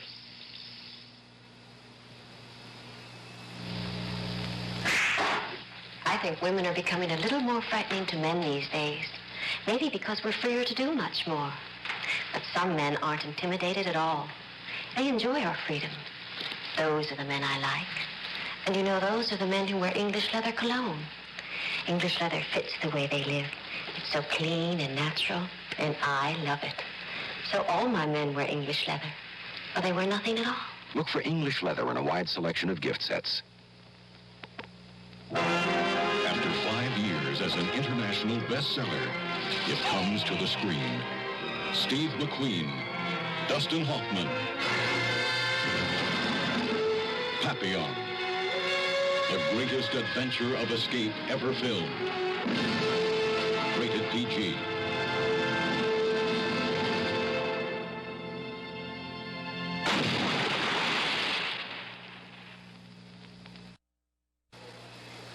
An exciting football game here at Texas Stadium has ended with the Dallas Cowboys advancing to the NFC Championship game by beating the Los Angeles Rams 27-16, utilizing 2 quick turnovers in the first half. Here's the way things are set up now. Minnesota will play here at Texas Stadium. Dallas Cowboys, 1 p.m. Eastern Time next Sunday. That's the rundown on next week's NFC Championship game, which, of course, you can see right here on CBS. The Vikings and the Cowboys at 1 p.m. Eastern Time. This telecast was produced by CBS Sports. This is Frank Glieber, along with Bart Starr, Pat Summerall, and Dick Stockton, saying so long from Texas Stadium. This is CBS.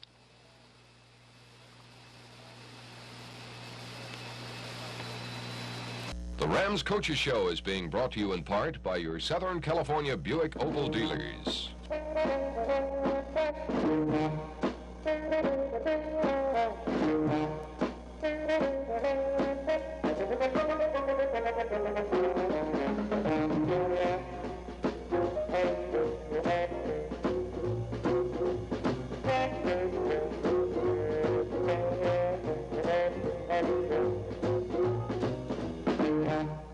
Good evening, ladies and gentlemen. Welcome once again to the Coaches Show with the head coach of the Los Angeles Rams, Chuck Knox, as we wrap up what has been a very successful 1973 season.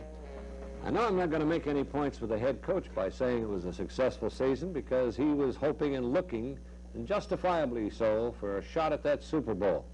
Chuck, it was a heartbreaker. Yes. I don't know how to tell it to you, but you and the boys really had to take that one tough. Well, it certainly was a tough loss for us to suffer, but I was real proud of the way our players came back after we were down 17-0.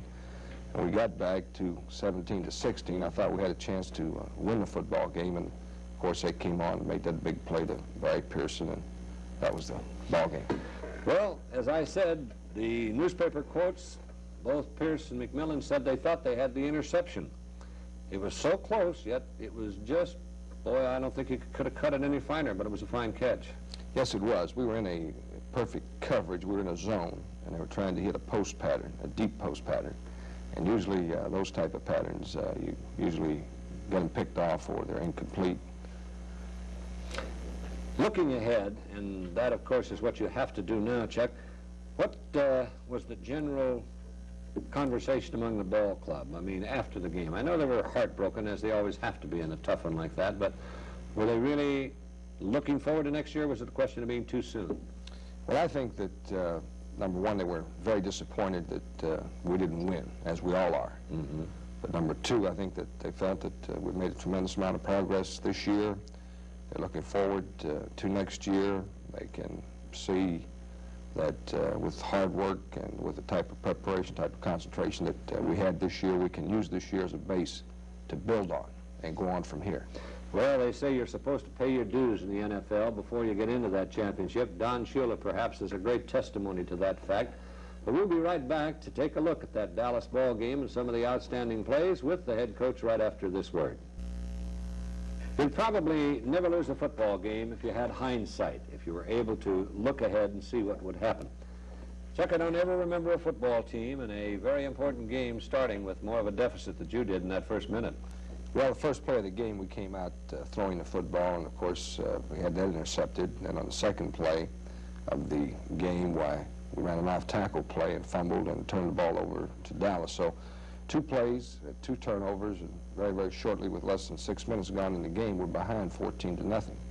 And you don't very often spot a ball club like Dallas 14 points and beat them, although the Rams sure made them worry a lot. The play that Jordan made the interception, John said in the paper, he was quoted as saying that Jordan made a fine play on it, that he just lost him. Now, perhaps let me clarify that, because Chuck is going to show it. From the quarterback position, when he comes out on that play, you say, well, my Lord, how could he miss a guy who weighs 235 or 45 pounds and is very close to a receiver? You don't realize the action that's going on in front of that quarterback. He does not have what you would call a completely wide open field of vision. There's a lot of movement and a lot of people. He obviously missed Jordan. Well, Leroy Jordan made a great play. The ball was thrown just a little bit behind Bob Klein. Well, let's take a look at it if you want to turn your stomach over again, because I know you've seen it several times, but here was the play, the first rough break the Rams got on the first offensive play of the ball game.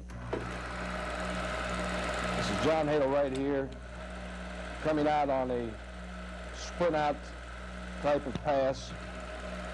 You see Bob Klein is open. Ball's thrown just a little bit behind him, and there's Leroy Jordan making the interception. Jordan's had a great year, hasn't he? He had a super year. Here's Lawrence McCutcheon. An off-tackle play. He gets caught here. The tackle by D.D. Lewis and Pat Toomey, defensive end and defensive weak linebacker. The ball pops out. Here again, 2 plays, and we've turned the ball over 2 times. Well, that's some kind of a deficit to start off an important ball game with. But we came right back and started to move the football. Here's 1st and 10, Jimmy Bertelson. Behind excellent blocking. Picks up 12 yards. Did you have a feeling before the game, Chuck, that the kids were tight at all, the players? No, I didn't think we were tight. I thought we were ready to play.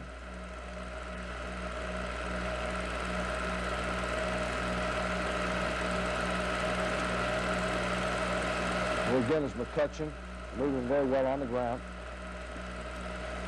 You moved very well on the first 2 downs, but you had trouble with that 3rd one, didn't you? 3rd down, we had a lot of trouble with. This is the type of thing that happened to us. Here's the swing pass to Lawrence McCutcheon out here. Plenty of room, an excellent call. Real fine call by John Haley. We cut up a yard short. Real fine hitting by Dallas. Field goal attempt.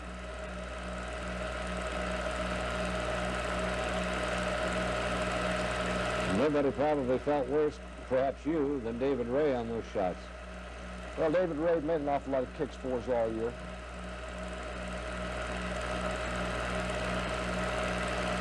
The pass to McCutcheon in the flat, it was a little high. And here again is a 3rd down play that we didn't make. It's Calvin Hill up the middle. Real fine tackle there. Dave Elmendorf knocks the ball out. Covered by Isaiah Robertson.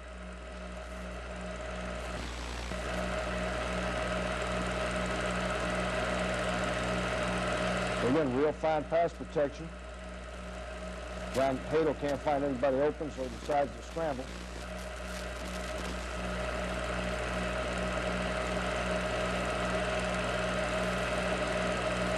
Again, real fine pass protection. There's a 3rd down pass. And again, we're unsuccessful. Boy, there were a lot of close ifs in that ball game, I'll tell you. Here again, another field goal attempt. Again, this one was no good.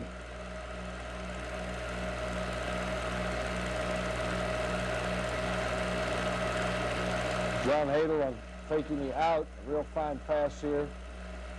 Complete to Harold Jackson. Harold makes a real nice run here. Ducks under, almost gets away. Or Cornell Green catches him from behind.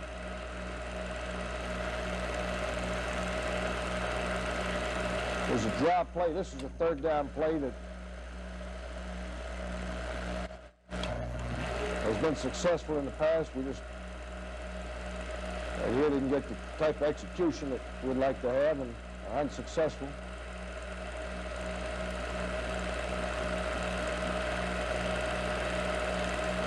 Again, we try a 33-yard field goal. And this time it's good.